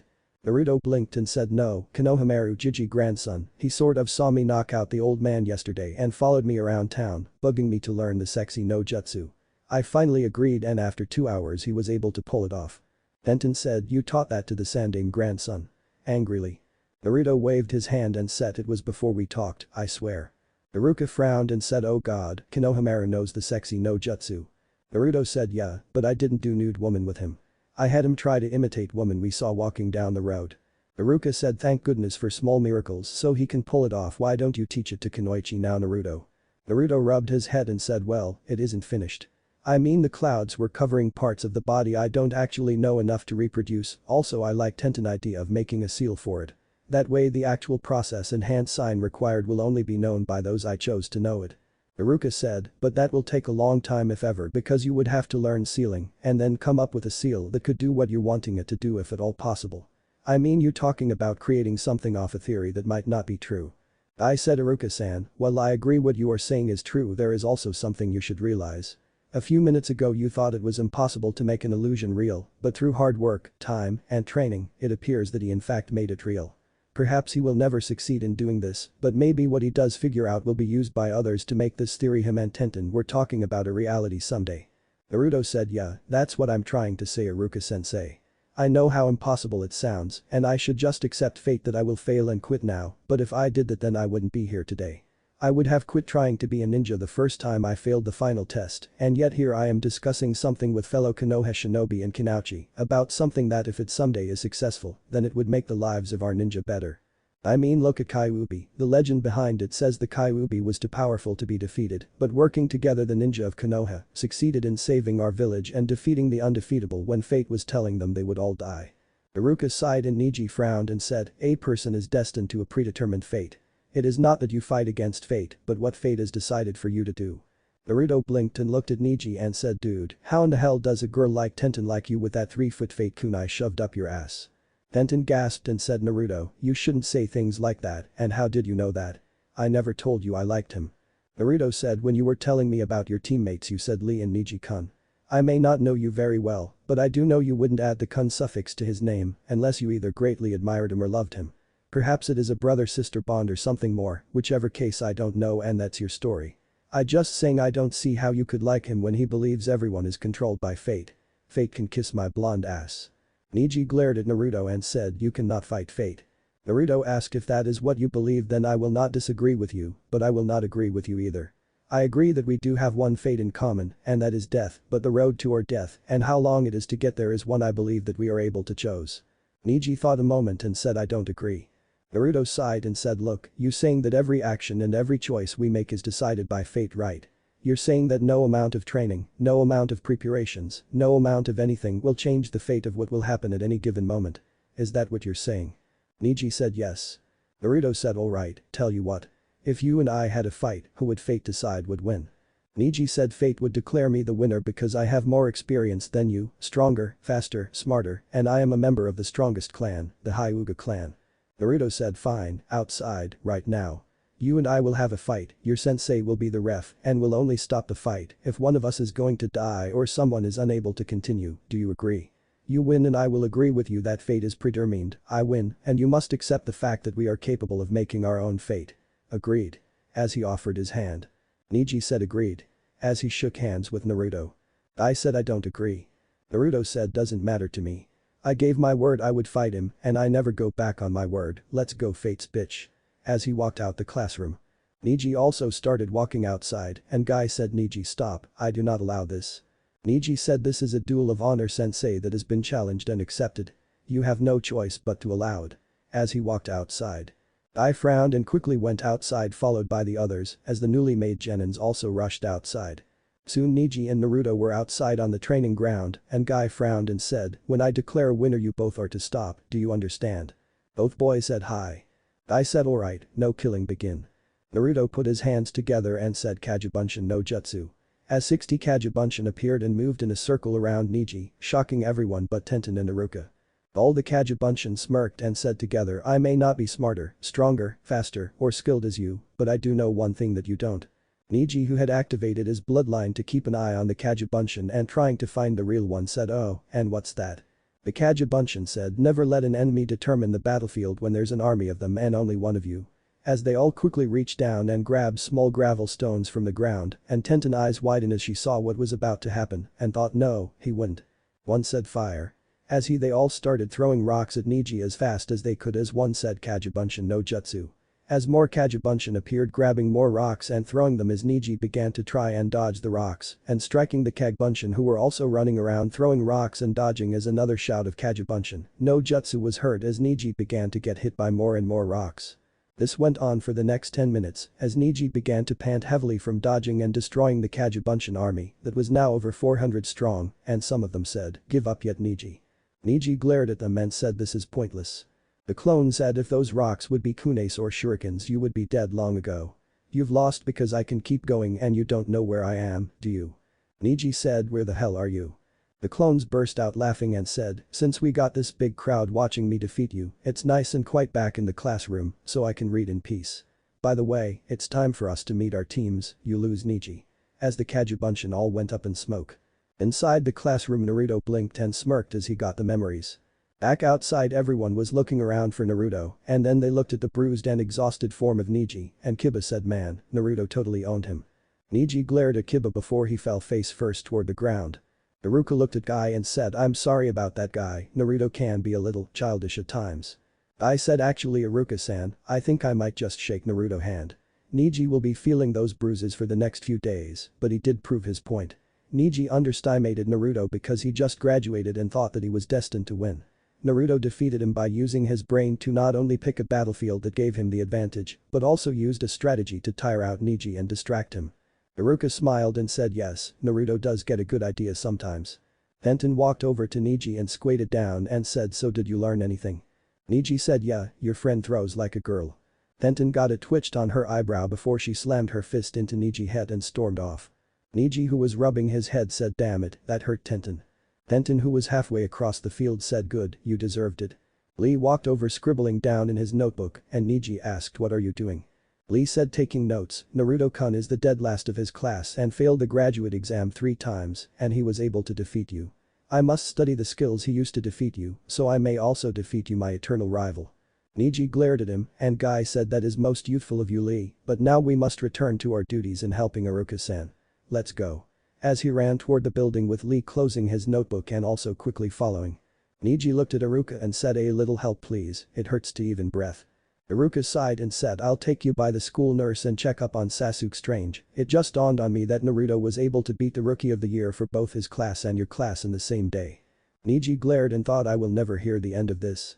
Inside the Hokage office, Asuma said, well, Guy should be happy now. He's been complaining about that Hyuga kid's fate complex for almost a year now. The Sandaime said, yes, though I don't think I ever saw a fight like that one before. Kakashi said, yes, but it was the most basic of strategy. Defeat a superior fighter by superior numbers of inferior fighters. Kurenai said, true, but I don't think the fight was his real objective.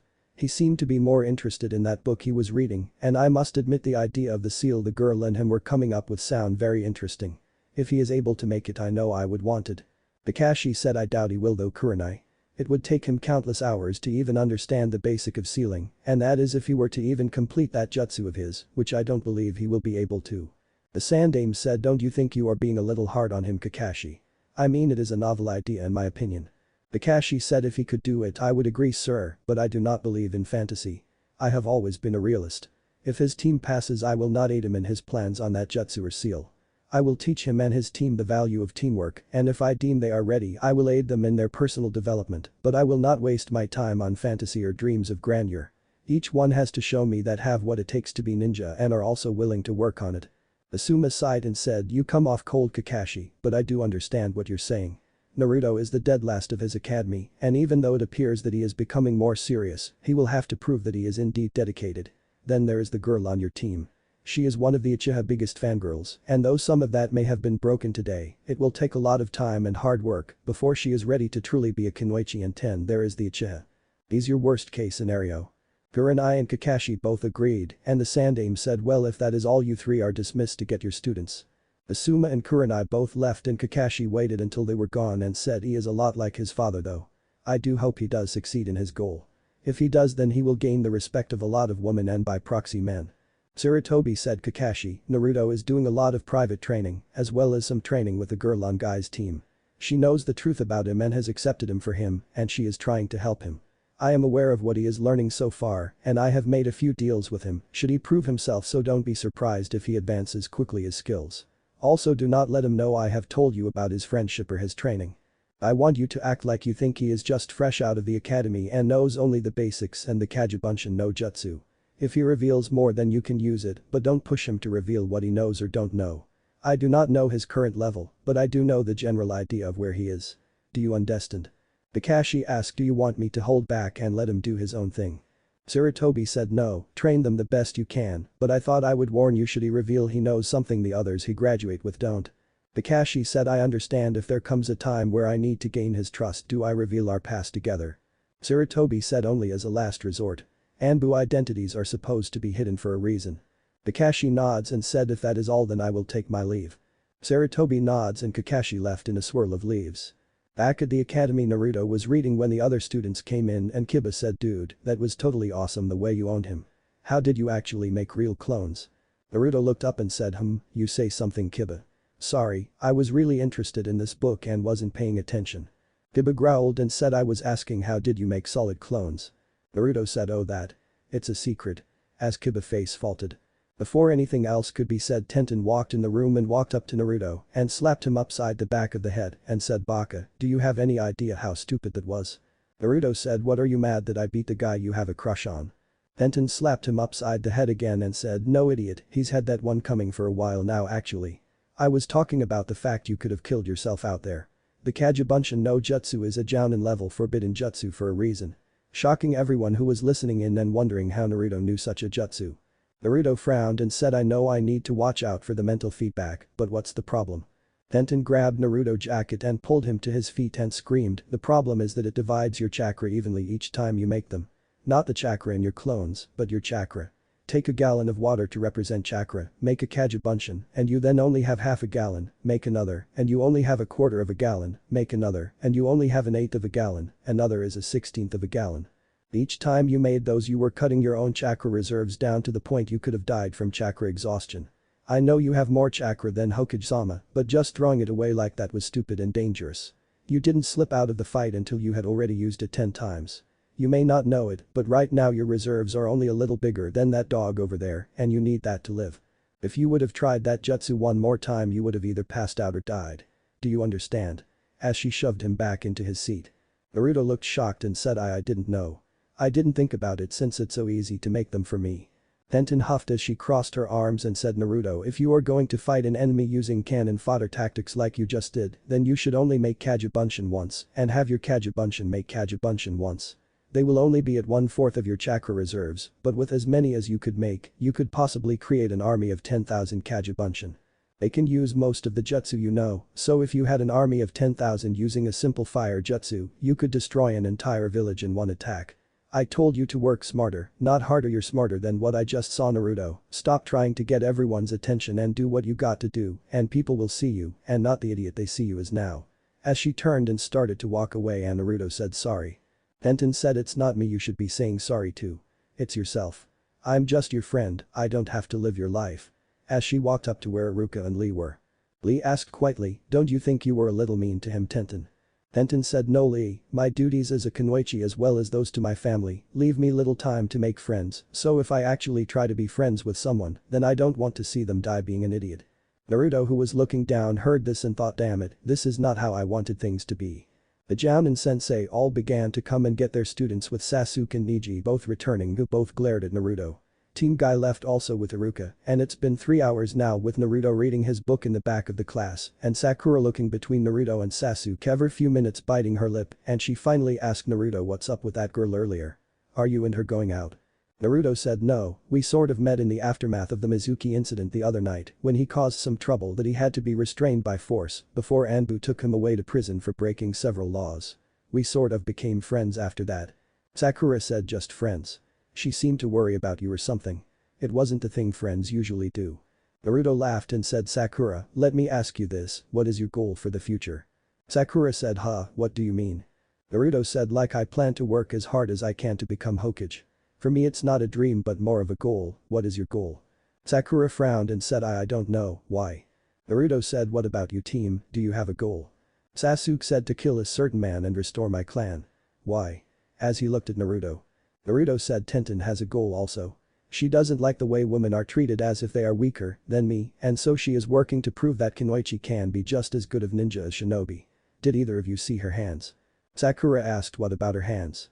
Naruto said look at your hands Sakura, tell me what you see when you look at them. Sakura looked at her hands and said I don't know, I don't understand what you are getting at, they look like a pair of hands to me. Naruto said your nails are long and painted showing you take a great deal of time making them look pretty, your hands are also smooth and blemish free showing you take very good care of them, probably with some lotions or other things like that. Am I right? Sakura said of course you are, what kind of woman doesn't take care of her looks? Naruto said I didn't ask about your looks and you asked what kind of woman doesn't worry about her nails and the softness of her hands. A kunoichi Sakura. Sakura said hey, I'm a kunoichi and I take care of myself. Naruto said I dare you to walk up to any kunoichi of Chunin rank or higher Sakura and look at their hands. Sure you will see some care that has been taken care of them because they are women, but you will also see calluses and tiny scars from hours and hours of personal training and hard work that shows exactly how they have lived long enough to make it to Chunin rank. Tenten knows this and has worked hard for her skills. She trying to prove herself to everyone including herself and doesn't care what others say about her. She will succeed reaching her goal or die trying. Sakura frowned and before she could say anything a voice from the door said sounds like you are in love with the girl, whatever her name is. Naruto looked over and narrowed his eyes and saw Kakashi who smiled and said Team 7, meet me on the roof. Before he went up in smoke. Naruto got up quickly sealing his book away and started toward the door when Sasuke grabbed the back of Naruto's jacket and slammed him head first into the wall, where Naruto's nose sounded like it popped. Sasuke who had Naruto pinned said now we're even for earlier dope. As he shoved Naruto again before walking out of the class. Sakura who saw this was wide-eyed and asked Naruto are you alright? Naruto grabbed his nose and Sakura winced as she heard the sound of bones breaking and he said yeah, go on Sakura, I'll be there in a minute. Sakura frowned and took one last glance before she left. Naruto thought I deserved that. As he wiped the blood off his face and went to the bathroom on his way up the stairs to the roof. When Naruto got up to the roof Kakashi said nice of you to join us. I expect you to be more punctual. Naruto said sorry, I got lost on the road of life. In a non-caring tone. Kakashi eyes widened slightly and he smiled behind his mask and said really, I'll have to inform Guy to have his Kunoichi given a pregnancy test. Naruto paled and glared at Kakashi and said look, I don't care if you have a problem with me, leave her out of it. She doesn't know really anything about me so she thinks I'm normal. With eyes that turned a colder blue than normal. Kakashi frowned seeing this and said sit down. Naruto sat down and Kakashi said alright, let's introduce ourselves. Sakura asked what do you mean? Kakashi said name, likes, dislikes, dreams. Sakura asked why don't you go first since we don't know anything about you. Kakashi said my name is Hada Kakashi, I dislike I like I have hobbies. You next Pinky. Everyone thought all we learned was his name. Sakura said my name is Sakura Haruno, not Pinky. I like as she glanced at Sasuke and continued I don't know about the rest right now. Kakashi said I see, okay you next Mr. Broody. Sasuke said my name is Sasuke Uchiha, I don't have many likes or dislikes. I have a goal to kill a certain someone and restore my clan. Kakashi said sarcastically right okay, you next Sunshine. Naruto opened his mouth but stopped as he remembered Tenten words and said my name is Naruto. Kakashi said and. Naruto shrugged and said, you've already been briefed on us by the Hokage since this is basically a long-term mission for you and he briefs everyone on their missions before he gives them out. Also apparently you have been watching us for some time so you already know all I could or would say plus more most likely than I want you to. Kakashi was surprised and said and why exactly do you feel I've been watching you already? Naruto said, you knew which team the girl we were talking about earlier was on. The only way you could have known that was if you were watching us before we knew you were. So are you ready to give us our real genin test or do we wait for it? Kakashi eye widened slightly as Sakura and Sasuke looked confused and Sasuke said, what do you mean a real genin test dope? Naruto said I don't know all the details, but the test here in the academy was only to see if we were qualified to maybe be genin. Our Jounin instructor gives us our real test to see if we become ninja. Kakashi said very good. You are very well informed. Did your friend inform you about the test? Naruto said only that I wasn't really a real genin when I let my ego get the better of me. She said I still had to prove myself that I am not just strong enough to pass, but skilled enough to pass. What good is power without control? Kakashi nods and said very true. You are correct, 66% of the students who pass today will fail the real test. Those who failed either quit the program altogether or return to the academy for remedial classes. Are you all ready to face this test? Sasuke said bring it, I won't fail this test. Sakura said I won't let you down. Naruto said give it your best shot, I won't stop until I become Hokage. Kakashi said very well, meet tomorrow at training ground 7 at 5 AM and I wouldn't eat breakfast or you will throw up. Come prepare for survival training. Saya. As he left in a swirl of leaves. Naruto got up and Sasuke said, don't get in my way dope, you got lucky today with that sucker punch. As he put his hands in his pockets and left. Sakura looked at Sasuke retreating form and Naruto asked Sakura, why do you like him? Sakura frowned and said I don't have to answer you baka. As she quickly left. Naruto sighed before he went to grab some ramen before he went to the woods he's been training in and began to train again. The next day Naruto was at training ground 7 reading one of his books when Sasuke showed up and a little later Sakura did as well. After 2 hours Sakura said is that book really that interesting? Naruto said yes. As he kept on reading. Sakura got up and walked over and looked down at the book and saw the designs of seals and asked what's that? Naruto said an elemental seal that can absorb any fire jutsu sealing it away in a seal before a second seal drains it of its chakra making it harmless. As he looked up at her. Sakura said really, but why are you reading it? Naruto said the Yondaime was a seal master. I plan to be the greatest Hokage ever, so I have to surpass each Hokage meaning that I need to become a greater seal master than the Yondaime. Sakura said baka, you'll never become Hokage. As she turned and walked back over near Sasuke and sat down. Sasuke said where did you get that book? Naruto said the library, they have hundreds of books like this in there. I bet Sakura could help you with finding anything you want with a smirk as Sakura perked up at the thought of helping Sasuke. Sasuke glared at him and closed his eyes to meditate. Naruto winced as the memory of Akajibunshin returned to him and thought so it did work.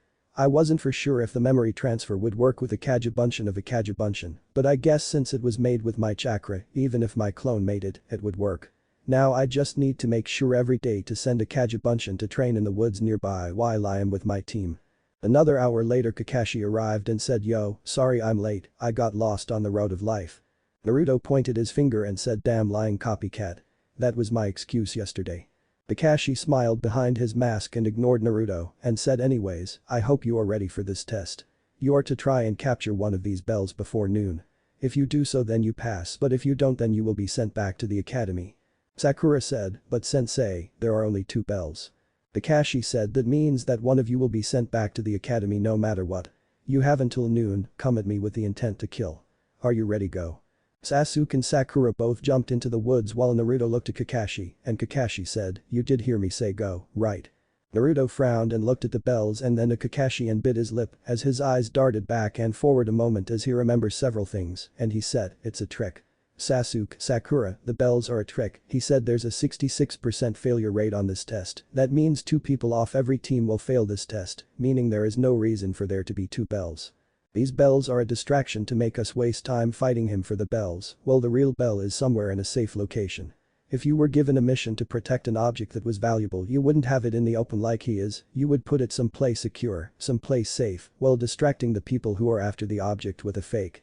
The problem is that means we don't know where he's put the bell for security, and the only way we will find out is to capture him and interrogate him." Sakura, "I know you're smart enough to realize I am right, think about Ino and her dad's job, he is trained to only interrogate people for information and information gathering is important.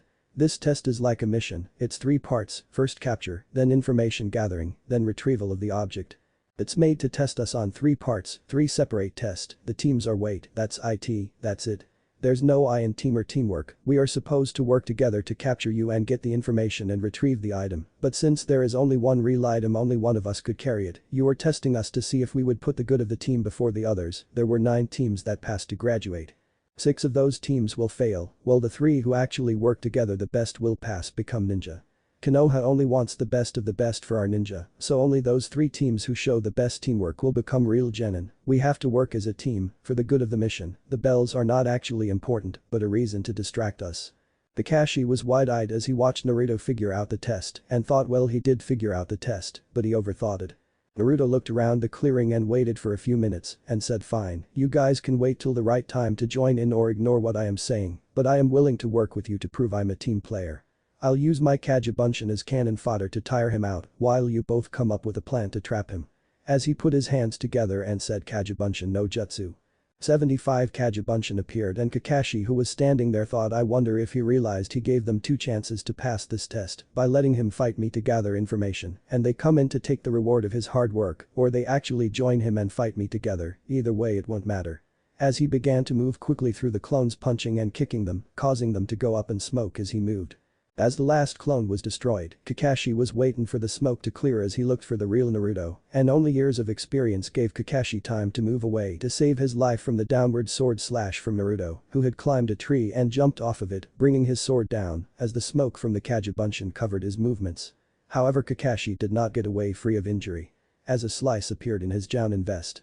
Kakashi looked at Naruto who channeled chakra into his feet, overloading them was blown forward as he tried to impale Kakashi, who dodged to the side, and Naruto sliding to a stop turn throwing a kunai at Kakashi, who replaced himself with a log. Before Naruto had time to react Kakashi appeared behind Naruto choking him across the neck knocking him out and thought sensei, your son was actually very impressive, but he's too dangerous at the moment for me to safely test the other 2 and he's already passed the test, now to see if they can. As he sat Naruto down on the ground before his eyes widened and he used Shushin to move himself and Naruto to safety and he growled and thought that idiot, he could have killed his teammate. As he leaned Naruto against the post. He then jumped into the trees to find Sasuke and Sakura. A little later Naruto was tied to a log by Kakashi even though he was still knocked out from not only the chop to the neck but also information overload from his Kagebunshins who were training elsewhere. Sasuke and Sakura were also tied to a log and Kakashi stood in front of them and said I am very disappointed in both of you. Sasuke, you put Naruto in danger by throwing those kunes when I had knocked him out and still had his body where I could have used it as a shield to protect myself. Naruto practically spelled out the test for you both. The bells were meaningless, it was a test to see if you would be willing to work as a team. There was no other bell or an interrogation part since nearly no new genin would ever be able to torture a jounin enough to make them give information, but he was right with everything else he said. I learned the hard way long ago that those who don't follow the rules are trash, but those who abandon their comrades are worse than trash. Naruto, who is still passed out from the chop I gave him, was in plain sight of you both, and neither of you came to check to see if he was alright or even still alive. For that I truly disappointed in you both. Especially when you both were nearby, and instead of doing that you Sakura went looking for Sasuke, who I was fighting since he put his teammate in danger. But since you jumped in to help Sasuke fight me, you used the very least amount of teamwork with the idea Naruto supplied you with to fight me after he tired me out a little. But you both are pathetic, and I hate the fact that since you three did work that small fraction that I have to pass all three of you. If I had my choice at this moment, I would send you back to the academy Sakura and have you removed from the program altogether Sasuke, while Naruto was put on the reserve list until a spot on an active team became available for him to pass. You both know the rope escape jutsu, right? Both nod, and Kakashi said, consider this your punishment, free yourself. As he disappeared in a swirl of leaves. Sasuke, after Kakashi left, was the first to get free, and Sakura said, Sasuke-kun, you're free, could you help me? I'm having a little trouble with this. Sasuke said no, Kakashi-sensei said this was punishment. I need to train because the dope actually was able to cut his vest and I didn't even get that, even with your help. As he turned and walked away.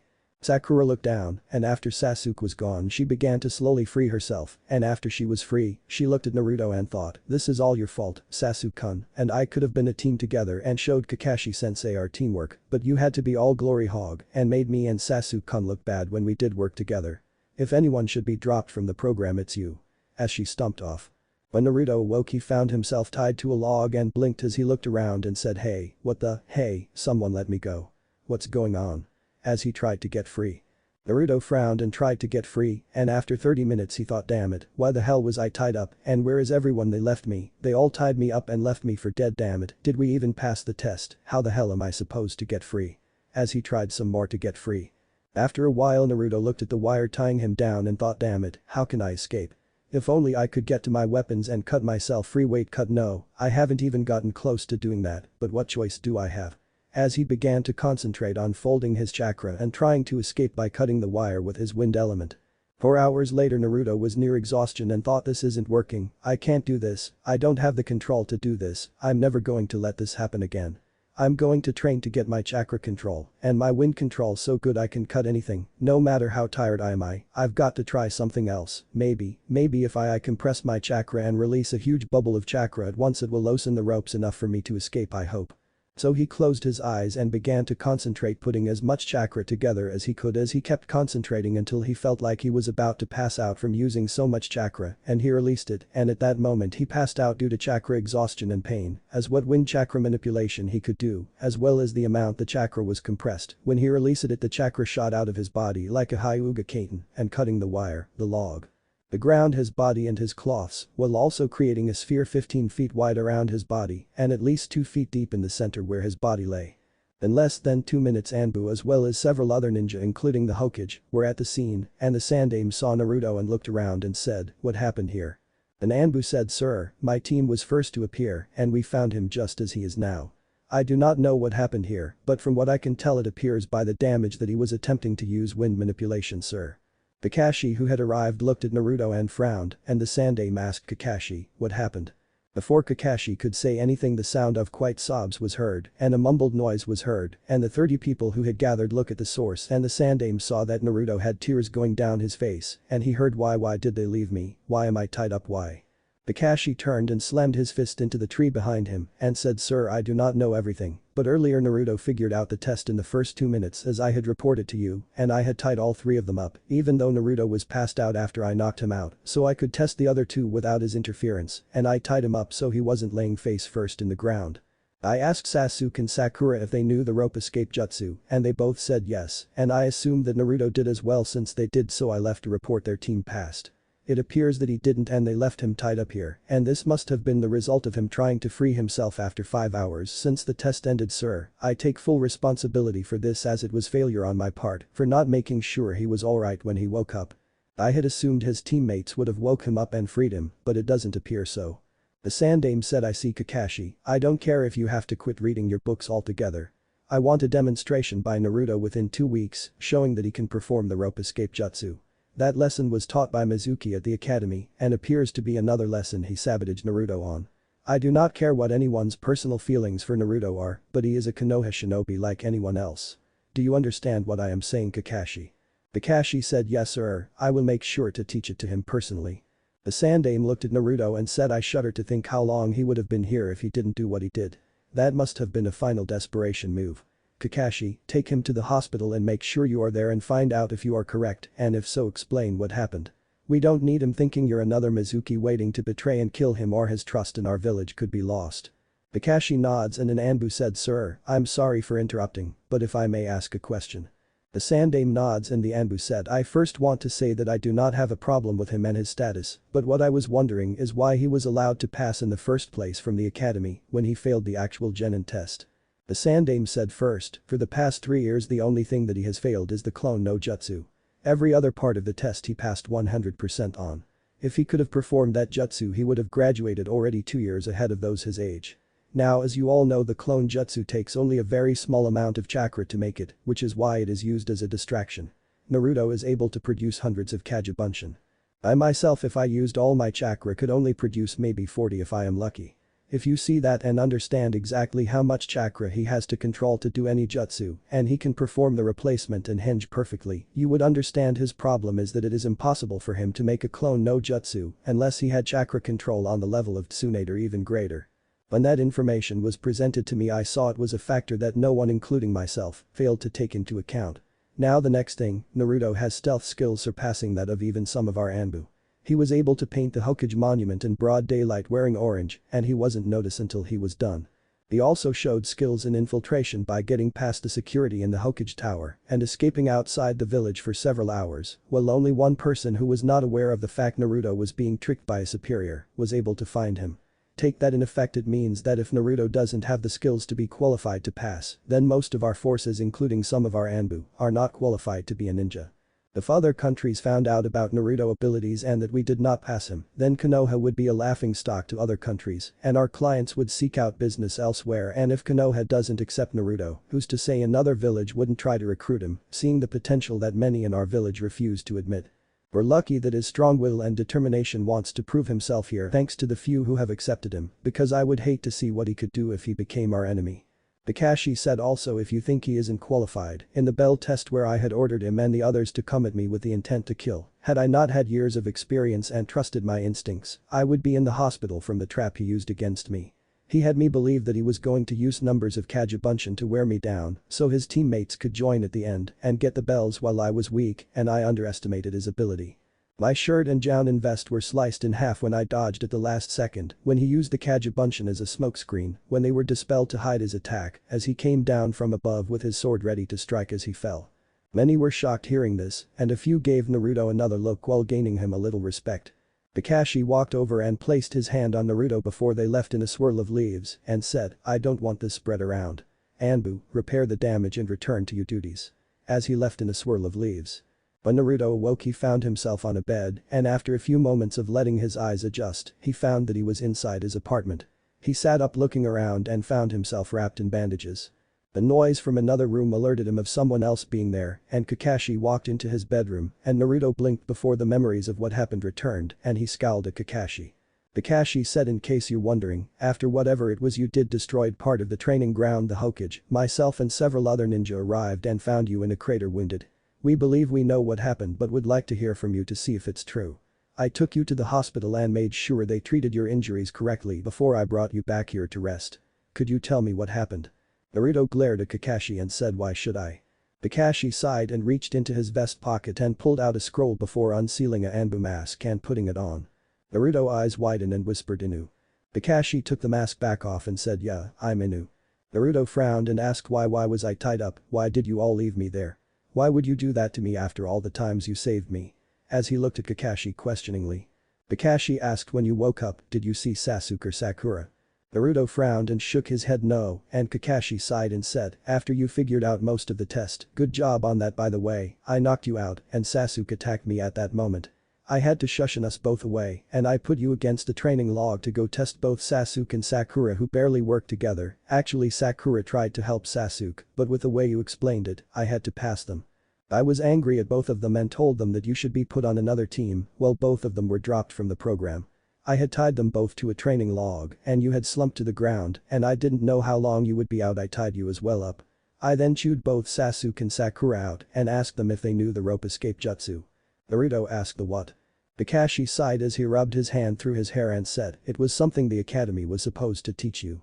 I assumed that since both Sasuke and Sakura said they did you did as well, so I told them that it was punishment for the poor job they did during the test and I left thinking you knew it as well and I was planning to ask you all today how long it took you to escape from it so we could work on the jutsu to improve your time if I didn't think you were up to level. I'm sorry for failing you on that. Naruto looked down and said I forgive you, it was my fault for not knowing that jutsu. Kakashi said, which is why I am going to teach it to you. Naruto asked, so we did pass, did Sasuke and Sakura get the third bell? Kakashi laughed and said, there's a saying about looking underneath the underneath, but you looked so far under it you came out on the other side of the world. There was no third bell, the two bells were a trick to see if you would work as a team. Those who don't follow the rules are trash, but those who abandon their comrades are worse than trash. I guess that makes me worse than trash. Naruto shook his head and said no, but I don't think I can trust Sasuke and Sakura. I mean you were justified but they. Kakashi said, might have thought you knew it as well. I did chew them out pretty good over their performance and may have had that on their mind as well.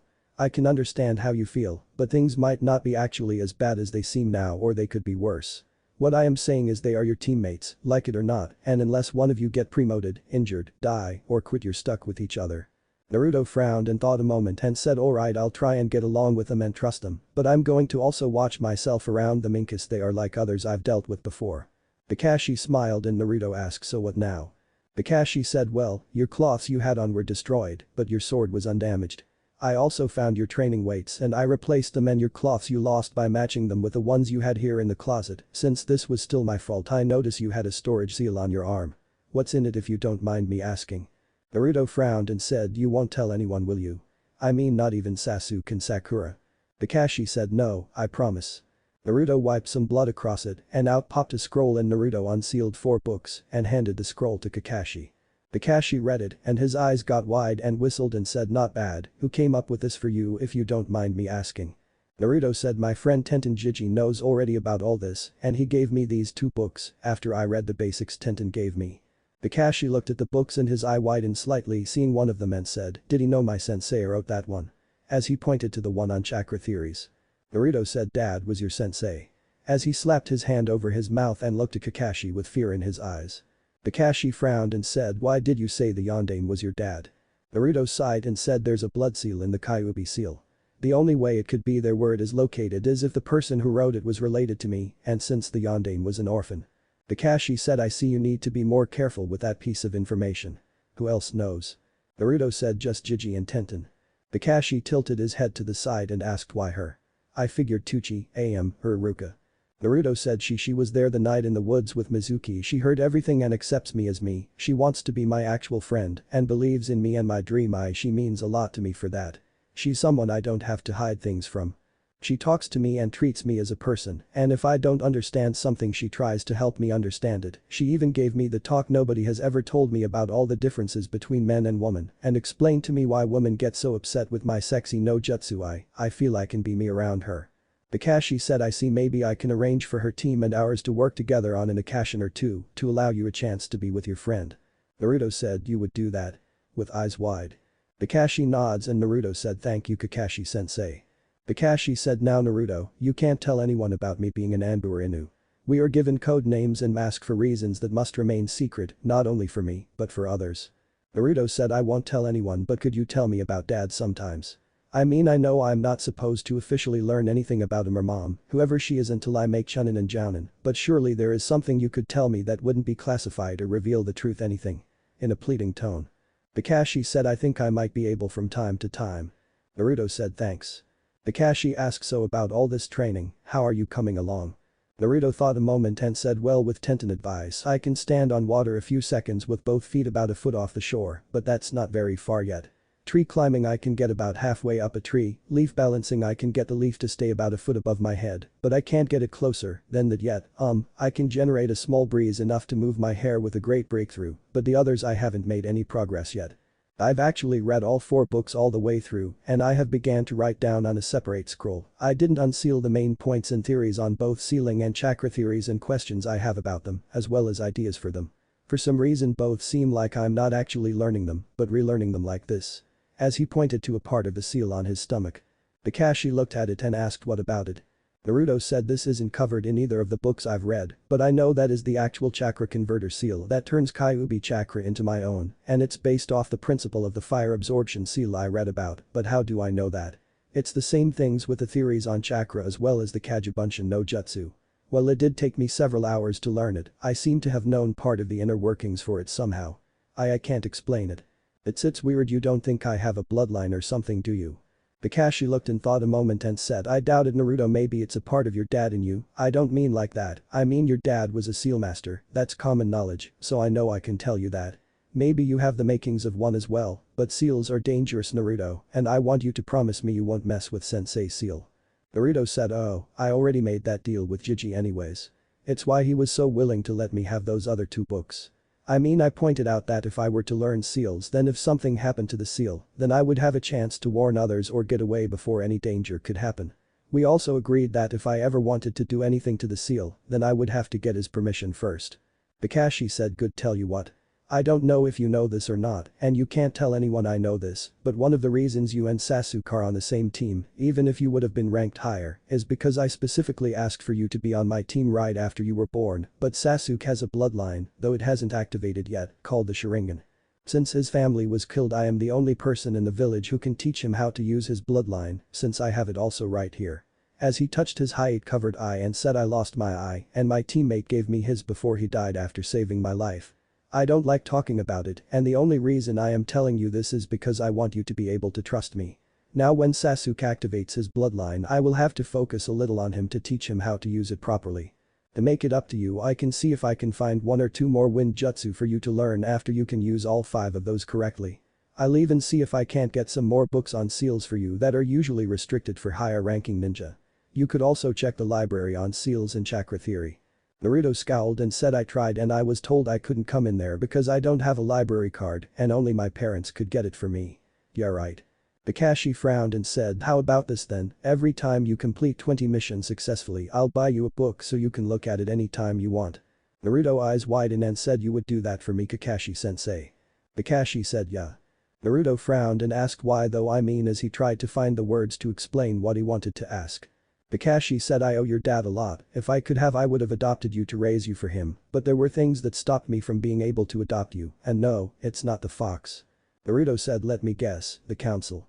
Kakashi nods and Naruto said, yeah, Jiji explained about how I can't get away with some of the stuff I did before, now that I am a ninja or the council will make trouble for me, bunch of old farts. Kakashi bit his lip to keep from laughing, and Naruto looked at the clock and asked, do we have team practice today? Kakashi said, yeah, at 8. Naruto said, but it's almost 10:30. Kakashi smiled and said, I know. Naruto said, you're going to be late all the time, aren't you? Kakashi said, a ninja is never late or early. He arrives exactly when he wants to. Naruto said, I see, well if you don't mind, I don't like men seeing me get dressed. Kakashi said, really, maybe I should get Tenten to come help you. Naruto frowned and said, don't go there, sensei. She's a friend, my only friend my age. Kakashi said, relax, I'm just joking. Naruto said, I know, but I don't want to take the chance of angering her at me. Kakashi frowned and said, if she's going to really be your friend you can't walk on eggshells around her about her. If you do, your enemies could use her against you to either anger you or threaten to harm her. Now you need to get ready for our first mission and get to training ground 7 as fast as you can. Here is the directions for the rope escape jutsu. I want you to see how far you can get on it before the end of the week, and after that I will help you if you are having trouble. Saya. As he handed Naruto a scroll before he went up in a puff of smoke. Naruto frowned as he read the scroll and thought, that's it. Damn it, I could have gotten out of those ropes so easily if I would have known this. It may take me a little time to actually get it, but this seems pretty simple, since it's similar to what I am doing for chakra control practice. As he got up and got ready. After creating a Kagebunshin, Naruto grabbed a cup of instant ramen and cooked it and ate it on the way to his team training ground. When Naruto arrived, Sakura screamed, you're late. Naruto said, you say something. As he rubbed his ear. Just then Kakashi arrived and Sakura, who was angry with Naruto, turned to him and screamed, you're late also, sensei, Naruto just got here.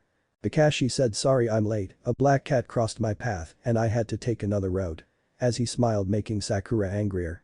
Naruto smirked seeing what Kakashi was doing and said, really, I had to get a stray dog out of my apartment who broke in while I was asleep.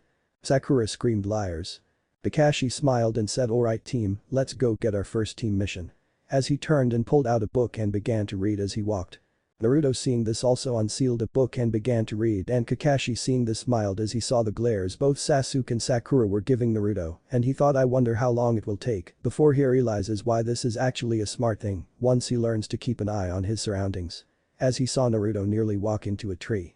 When they got to the Hokage office, the Sandaime raised an eyebrow at Naruto and Kakashi and said, seems you are already teaching your students Kakashi. Kakashi said, more like he's trying to copy the copycat. Perhaps I'll introduce him to the joys of Jiraiya-sama work. The Sandaime coughed and said, right, alright Team 7, your first mission is a D-rank mission to pick up trash out of the park on the east side of the village. Naruto blinked as both Sasuke and Sakura got shocked looks on their face, and Naruto said, isn't that the park most of the villagers go to relax when in the shopping district? The Sandaime nods and Naruto thought a moment and said, I see. Sakura said, see what baka? Naruto said, look at the time of day it is Sakura, right now the park is full of people trying to relax and enjoy themselves, most likely having lunch while shopping or going about their daily jobs. They don't want people disturbing them as they try to relax, so this mission is not only a chore to clean up the park, but also a side mission to do it with as much stealth as possible, while working as a team without disturbing the villagers enough for them to complain, right? The Sandaime said, mostly correct, there is another aspect that you will have to figure out yourself, but most of these missions, while seeming to be chores, also have another purpose, which is why we have genin to them instead of academy students. I am surprised that you figured that out so quickly. What gave it away? Naruto said, Tora, I've seen enough ninja chasing that cat too often to not think there had to be another reason for chasing it. Search and retrieval, right? The Sandaime said, if only all my genins would figure that out.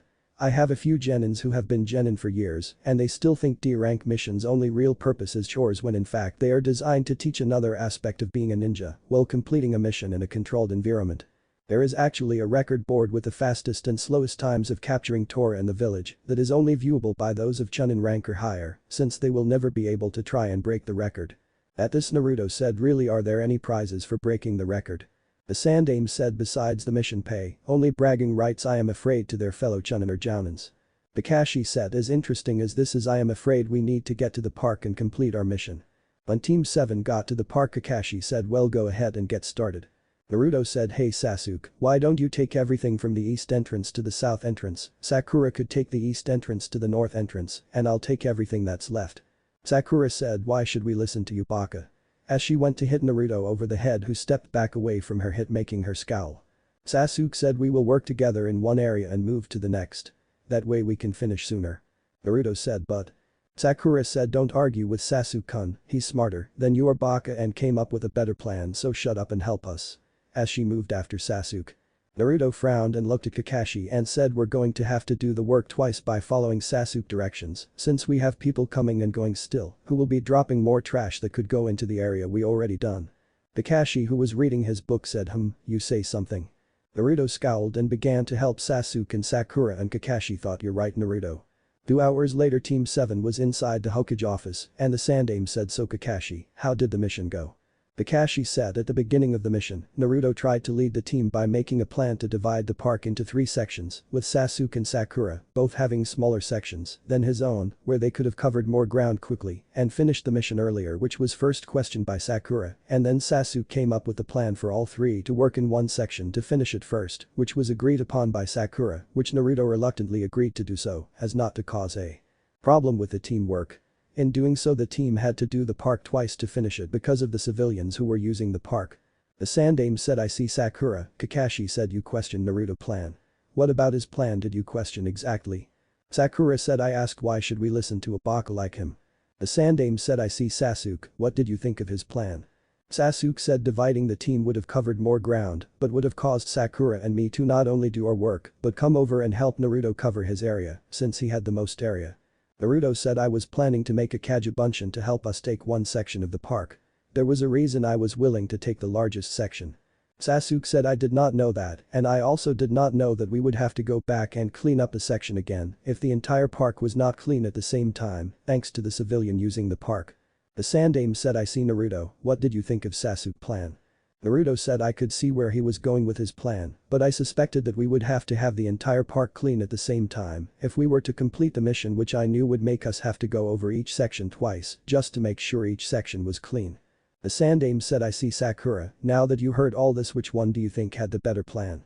Sakura said, I still think Sasuke-kun had the better plan because at the time I was not aware of the fact Naruto was planning to use a Kagebunshin or the fact we would have to go over each section twice.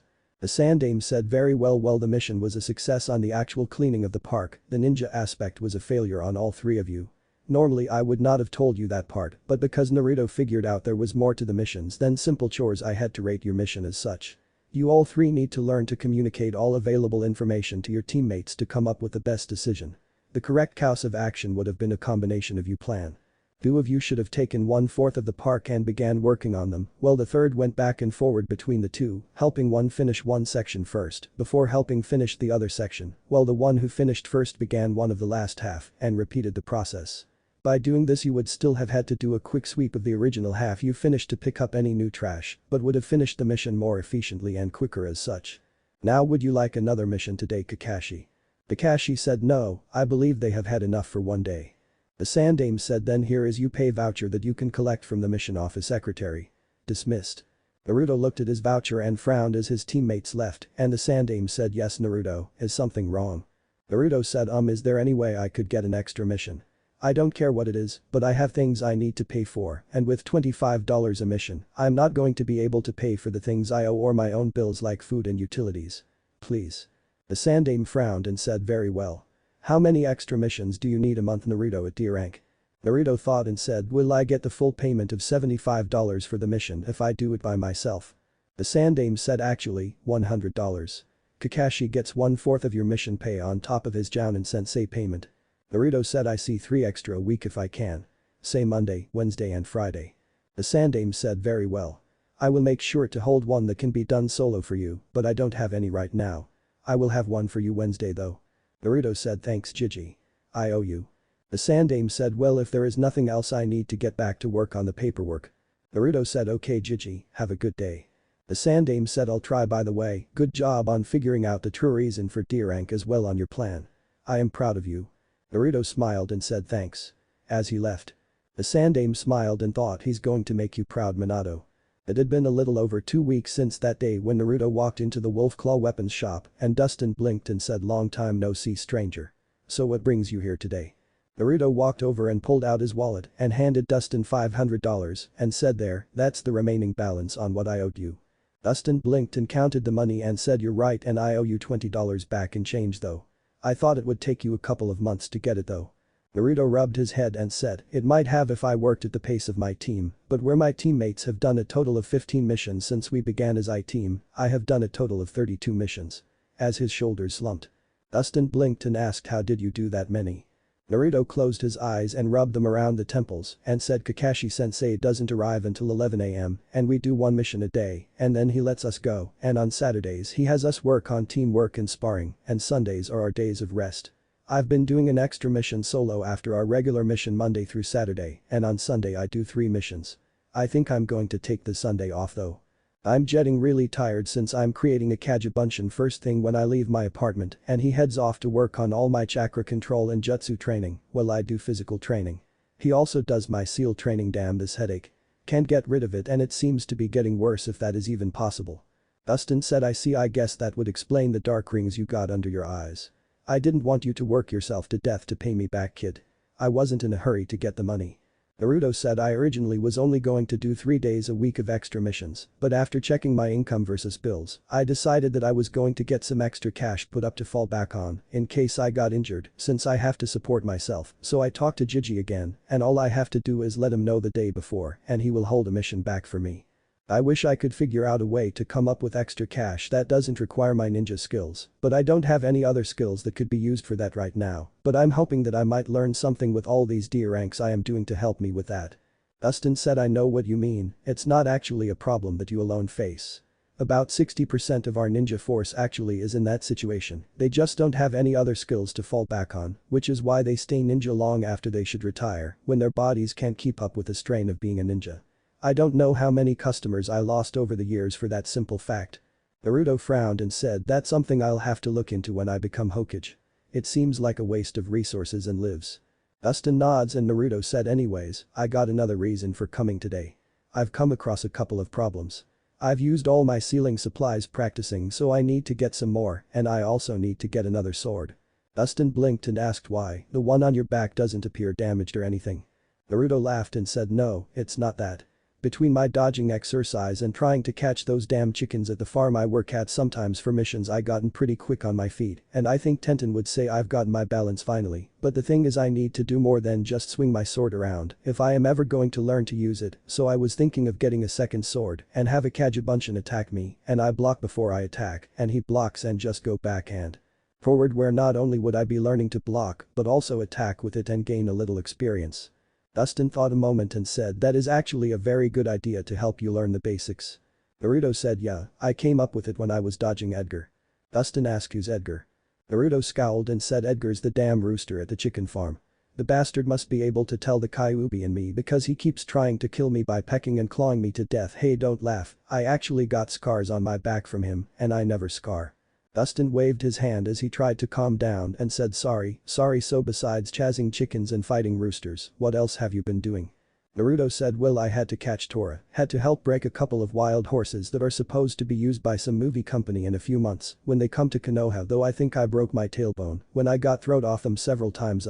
I worked at the fish hatchery cleaning the ponds of slime. After they drained the ponds I had to help plow a couple of fields, paint a few fences after I built them, worked in the records office at the academy. Worked in the mission record office, and my handwriting has gotten better as well as my seal making, since I sort of had to rewrite the report several times. As he looked sheepish, rubbing the back of his head in embarrassment. Dustin said I see, so you've been doing all that by yourself. Naruto said yeah, I also had to work at the Yamato Woodworks cutting down some trees and helping them cut the trees into usable pieces.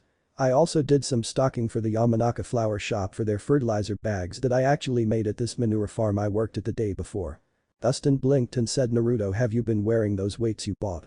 Naruto said oh yeah, I've reached about 30 pounds each. After an accident the day of our real genin test, I couldn't remember how much I had on at the time, so I just put it all on, and it hurt the first couple of days because I thought my arms and legs were going to fall off, especially when I had to do all that hammering, so I cut it back down to 20 pounds each, and I got used to it real quick, so I added an extra 10 pounds to it. I'm going to wait until next week and then add some more weight. Why? Dustin said I'm just wondering, good job. So you need another sword and some more ink, blank scrolls, and brushes, right? Naruto nods and Dustin said Naruto, since you paid me back so quickly I am going to give you a small line of credit. Up to $1,000 you can spend here and pay me back when you can, think of it as a little help should you become injured, but I don't want to see you work yourself to death. I don't know if you notice yet or not, but you are about to collapse from both mental and physical exhaustion. I suggest that you take Sunday off and relax or sleep. If you run out of equipment and need them but don't have the money, you can use that credit and pay me back when you can, but don't kill yourself or burn out. Alright. Naruto said alright, so about those supplies? In a questioning and uncomfortable tone. Dustin said I'll get them for you. As he left the room and came back with a scroll and said I got you 10 bottles of ink, 20 brushes, and 100 blank scrolls, as well as another sword sealed in here. That would be $400. Naruto nods and said here's $200, and I'll pay the rest later, okay? Dustin said sounds good, here. As he pulled out a red book and wrote down in it, and Naruto blinked and said I see, so you give credit to all your customers. As he saw his previous balance that was zero out now before the new balance was added. Dustin said only those I trust. Naruto smiled and said, have you seen Tenten? Dustin said she's out on a mission right now. She should be back sometime this week, why? Naruto said oh, we were going to train together and I just was wondering why she hadn't come by the training ground I use. Well, I got to go, Saya. As he started to leave. Dustin said wait, I was wondering, how are you coming along with your seal training? Naruto thought a moment and said truthfully I got nearly every seal in the books I'm reading memorized and I can reproduce them, but my brush strokes are still way off and look like a kid drawing with a crayon, so I am trying to improve in those areas. Especially after Iruka-sensei, who was the person who had to help me with the paperwork at the academy, and the mission office told me that some of my bad grades in the academy was simply because he gave up trying to figure out what my handwriting was. Also the guy at the chicken farm told me that he seen chicken scratch neater than my handwriting and made me rewrite everything that day, so I'm actually taking an hour before I leave my house and an hour after I get home every day and just working on my writing.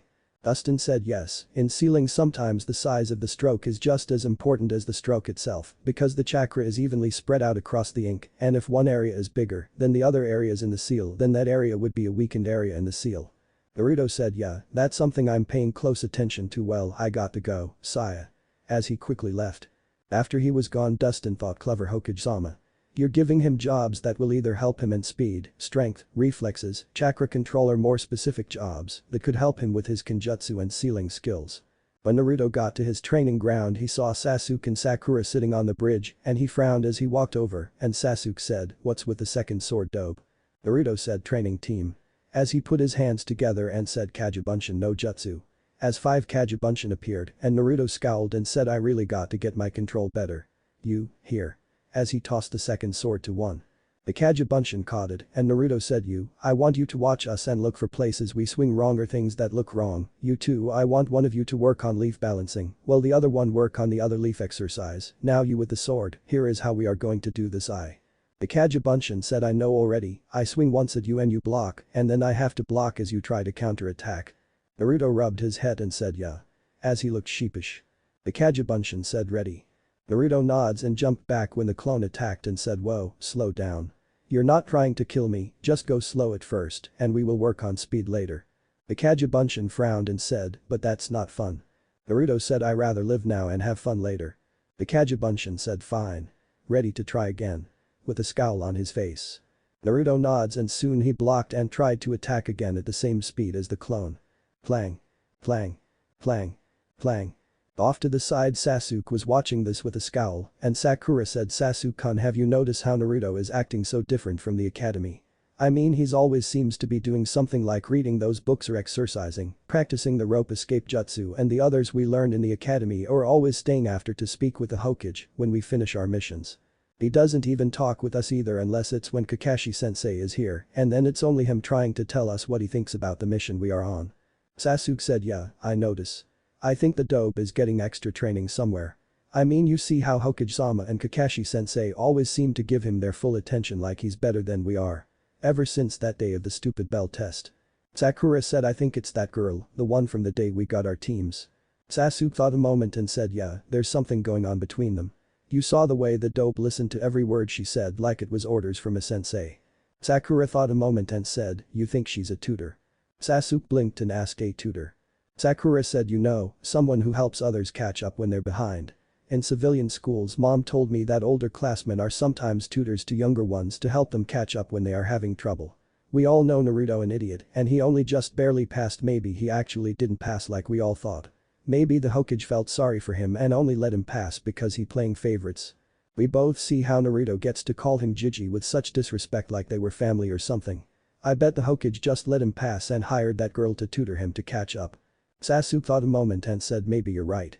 The Kagebunshin, who was watching for mistakes with the duel between Naruto and a clone, scowled and went up in smoke from clenching his fist to hard with its nails, and Naruto and the other Kagebunshin scowled as well, and Naruto, who was blocking a strike, let his anger get the better of him, and on his next strike, a blade of wind shot out of his sword, destroying the Kagebunshin and slashed the tree behind it, and the tree began to fall. Crash. The sound of the tree falling drew Sasuke and Sakura attention, and Naruto stood there wide-eyed as he saw it fall, and he said, "Whoa." Sasuke got up and said, "What happened?" As he looked at the tree and the stump and thought, this is a straight cut, he cut it, but how? He was over 10 feet away. Naruto said, "I don't know."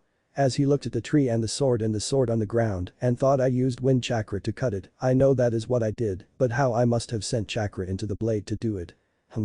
As he sent chakra into the blade again and swung it and didn't see anything, but one of his Kagebunshin saw something and dispelled, and Naruto eyes widened slightly and he walked over to the tree trunk and stepped back where the sword would miss the tree by 2 inches, and he sent a large amount of chakra into the sword and swung it down at the tree and looked and saw a cut appear on the tree and said, "Whoa." Kakashi said, "Whoa indeed. It appears as if you are starting to get the hand of you elemental affinity." Sakura screamed, "You're late." Kakashi ignored her and Sasuke said, "What do you mean by elemental affinity?" Kakashi said, You say something, oh, elemental affinity. Everyone has an element that their chakra is naturally more aligned with. Some people even have 2. The Shadame Hokage had elemental affinity to 3 because of his bloodline. Wood, water, and earth. Each affinity has a different ability. Fire burns, wind cuts, lighting crinkles, water soaks, and earth crumbles. Sasuke said, so the dope here has an elemental affinity to wind since he used his chakra to cut the tree. Kakashi nods and Sakura asked, but what are we? As she looked at Kakashi questioningly. Kakashi said I've been expecting this for a while since Naruto been doing mind manipulation practice in front of you. Here, put some of your chakra into this and I'll be able to tell what you got. As he handed Sakura and Sasuke both a small piece of paper and both did and burned and Sakura soaked. I know some of you are going to say that Sasuke has lightning also, but I believe he didn't actually get his lightning affinity until after Kakashi taught him the Chidori. Kakashi could use other elements that he didn't have affinity to thanks to his Sharingan. Kakashi said well you have fire Sasuke and Sakura has water. Sasuke frowned and said so what does that mean? Kakashi said that means that you will get fire jutsu easier than other elements, but water will be harder for you to learn, while Sakura will get water easier and fire will be harder for her to learn and Naruto wind easier and lightning harder to learn. Sasuke asked which is stronger. Naruto said it's not which is stronger, but which is used more wisely Sasuke. Sakura said oh, and what did your tutor say to make you think that?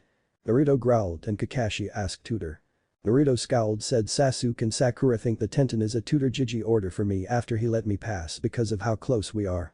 They think that I shouldn't even be a ninja because I'm too stupid. Sakura gasped and said in an accusing tone, you were spying on us. Kakashi scowled behind his mask and Naruto said no, you and Sasuke were talking so loud and open right in front of me, I had no choice but to hear it. Kakashi said enough you three are ninja, not children, and you are acting like spoiled little brats who I should bend over my knee and spank. As he unleashed some kai to gain their full attention. Kakashi looked all three in the eye and said all three of you failed to realize the main reason why I am 3 hours late. One of you halfway got it but still failed it. I gave you this time to not only work on your personal training like Naruto has been doing, but I also give you this time for all three of you to work on your teamwork and help each other train. Since all three of you can't seem to do this without being ordered to I will make you do it. As he walked over to a tree and walked up it and stood upside down on a branch much to Sasuke and Sakura's surprise. Kakashi said this is a training exercise called tree climbing. You have to learn to control a certain amount of chakra to stick to the tree. Too much and you blow off, not enough and you don't stick. From now on when you three arrive in the morning you are not allowed to do anything else except this exercise until you can go up and down the tree 25 times without a break and without messing up. Until all three of you can show you can do that I will not request any higher rank mission beside a D rank because you are not ready for a C rank mission. Now for the next hour I want you three to work on this before we do our mission. Use a kunai to mark your progress begin. Naruto frowned as he sheathed his sword and turned and began to walk up a tree slowly and made it about 25 feet up before his control slipped and he marked the tree. Sasuke and Sakura were wide-eyed and both looked at a tree and began to try the exercise with Sasuke making it 7 feet before he was forced to cut the tree and flip and he glared at the tree and then Naruto and Sakura said, take that Naruto. I made it on my first try. Naruto started to say something when Kakashi said Sakura, shut up and keep working. You only made it to the top once and had to stop so you have to start all over. Sakura's eyes went wide and said but. Kakashi said I am your sensei and you will listen to me, now get started.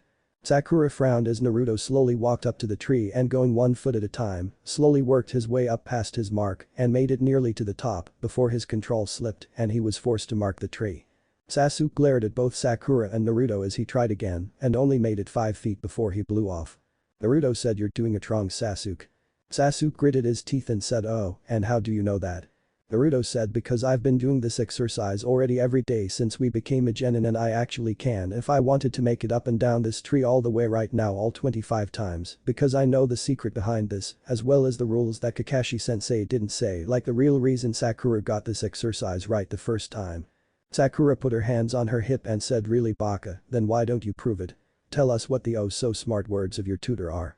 Naruto frowned and looked at Kakashi and asked after we finish our 25 times up and down, what do we have to do Kakashi-sensei? Kakashi said, you may do your own training until I arrive or rest until our hour here is over. Naruto said very well. As he walked behind a tree away from the views of the others and a puff sound was heard and Naruto walked back around and said fine, you count Sakura. As he took off running up and down the tree and to the shock of everyone but Kakashi who knew what he did when he went behind the tree. He ran up and down the tree perfectly as Sakura said in a shocked voice 1 2 3 4 23 24 25. Naruto actually kept going and ran up and down it for 5 more times before he touched the ground and said there, see, I did it and can do it anytime I like just as easily. Now to answer your question Ms. Oh so great bookworm. Imagine you had a water hose turned on just a little where the water come out. It's easy to put the water where you want it and not waste very much because the water is so small. Now imagine the same water hose with your finger over the end and the water turned on full blast and you try to do the same thing. It's harder to control a large amount of chakra without wasting it, which is why Sasuke only can make it a couple of feet before he has to jump off is because he actually has large chakra reserves and you Sakura are able make it up to the top because you barely even have enough chakra to come out the water hose. Nobody told me that Sakura, I read it in a book on chakra at the academy. You know the funny thing Sakura, I have a friend who is 8 years old.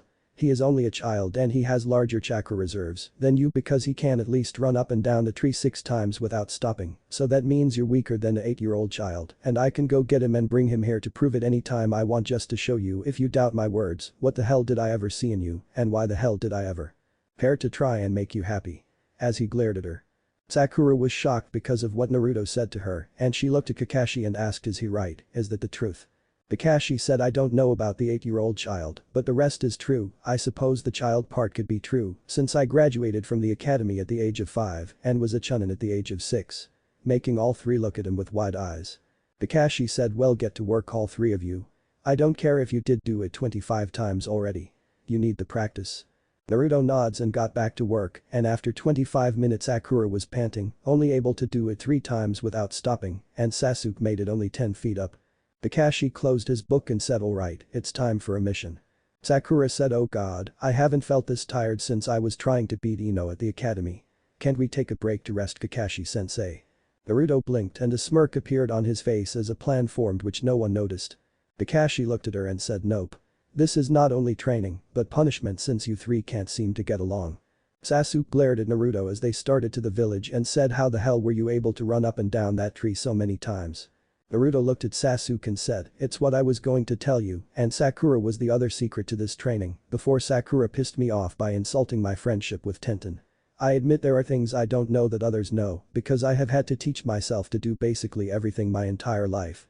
I was kicked out of the orphanage at the age of 5 because they didn't have room for me anymore, so I was given an apartment that I had to pay rent on and the only income I had was the $600 a month I was given from the orphans fund. Out of that money I had to pay my rent, utilities, food, cloths, and my ninja equipment. You want to know what really caused me to focus so much on training now before we had missions? It's because when I graduated the academy I no longer qualified for the orphans fund, so all my money I have now is coming from mission pay, which is why after you and Sakura leave the Hokage office, I stay and get another mission to earn more money, just so I can pay my bills and my ninja equipment, which means with me all the time on missions, the only time I actually have to train is before Kakashi-sensei arrives. Shocking Sasuke and Sakura. Naruto saw the shocked look and said yeah, that's my oh so great secret Sakura, that you had to insult my friendship with someone by thinking that the only reason I have a friend is because she's being paid to but answer me the Sakura, how many actual friends do you have? I mean everyone saw how you broke your friendship with Ino over Sasuke, so why should they be your friend if you would throw them away just for a guy who isn't interested in a relationship now at the age of 14, much less at the age of 9. I tried to be your friend even after that and all I got was hit and insulted, just like I tried to be friends with Sasuke the only way he wants a friend and that's by being his rival.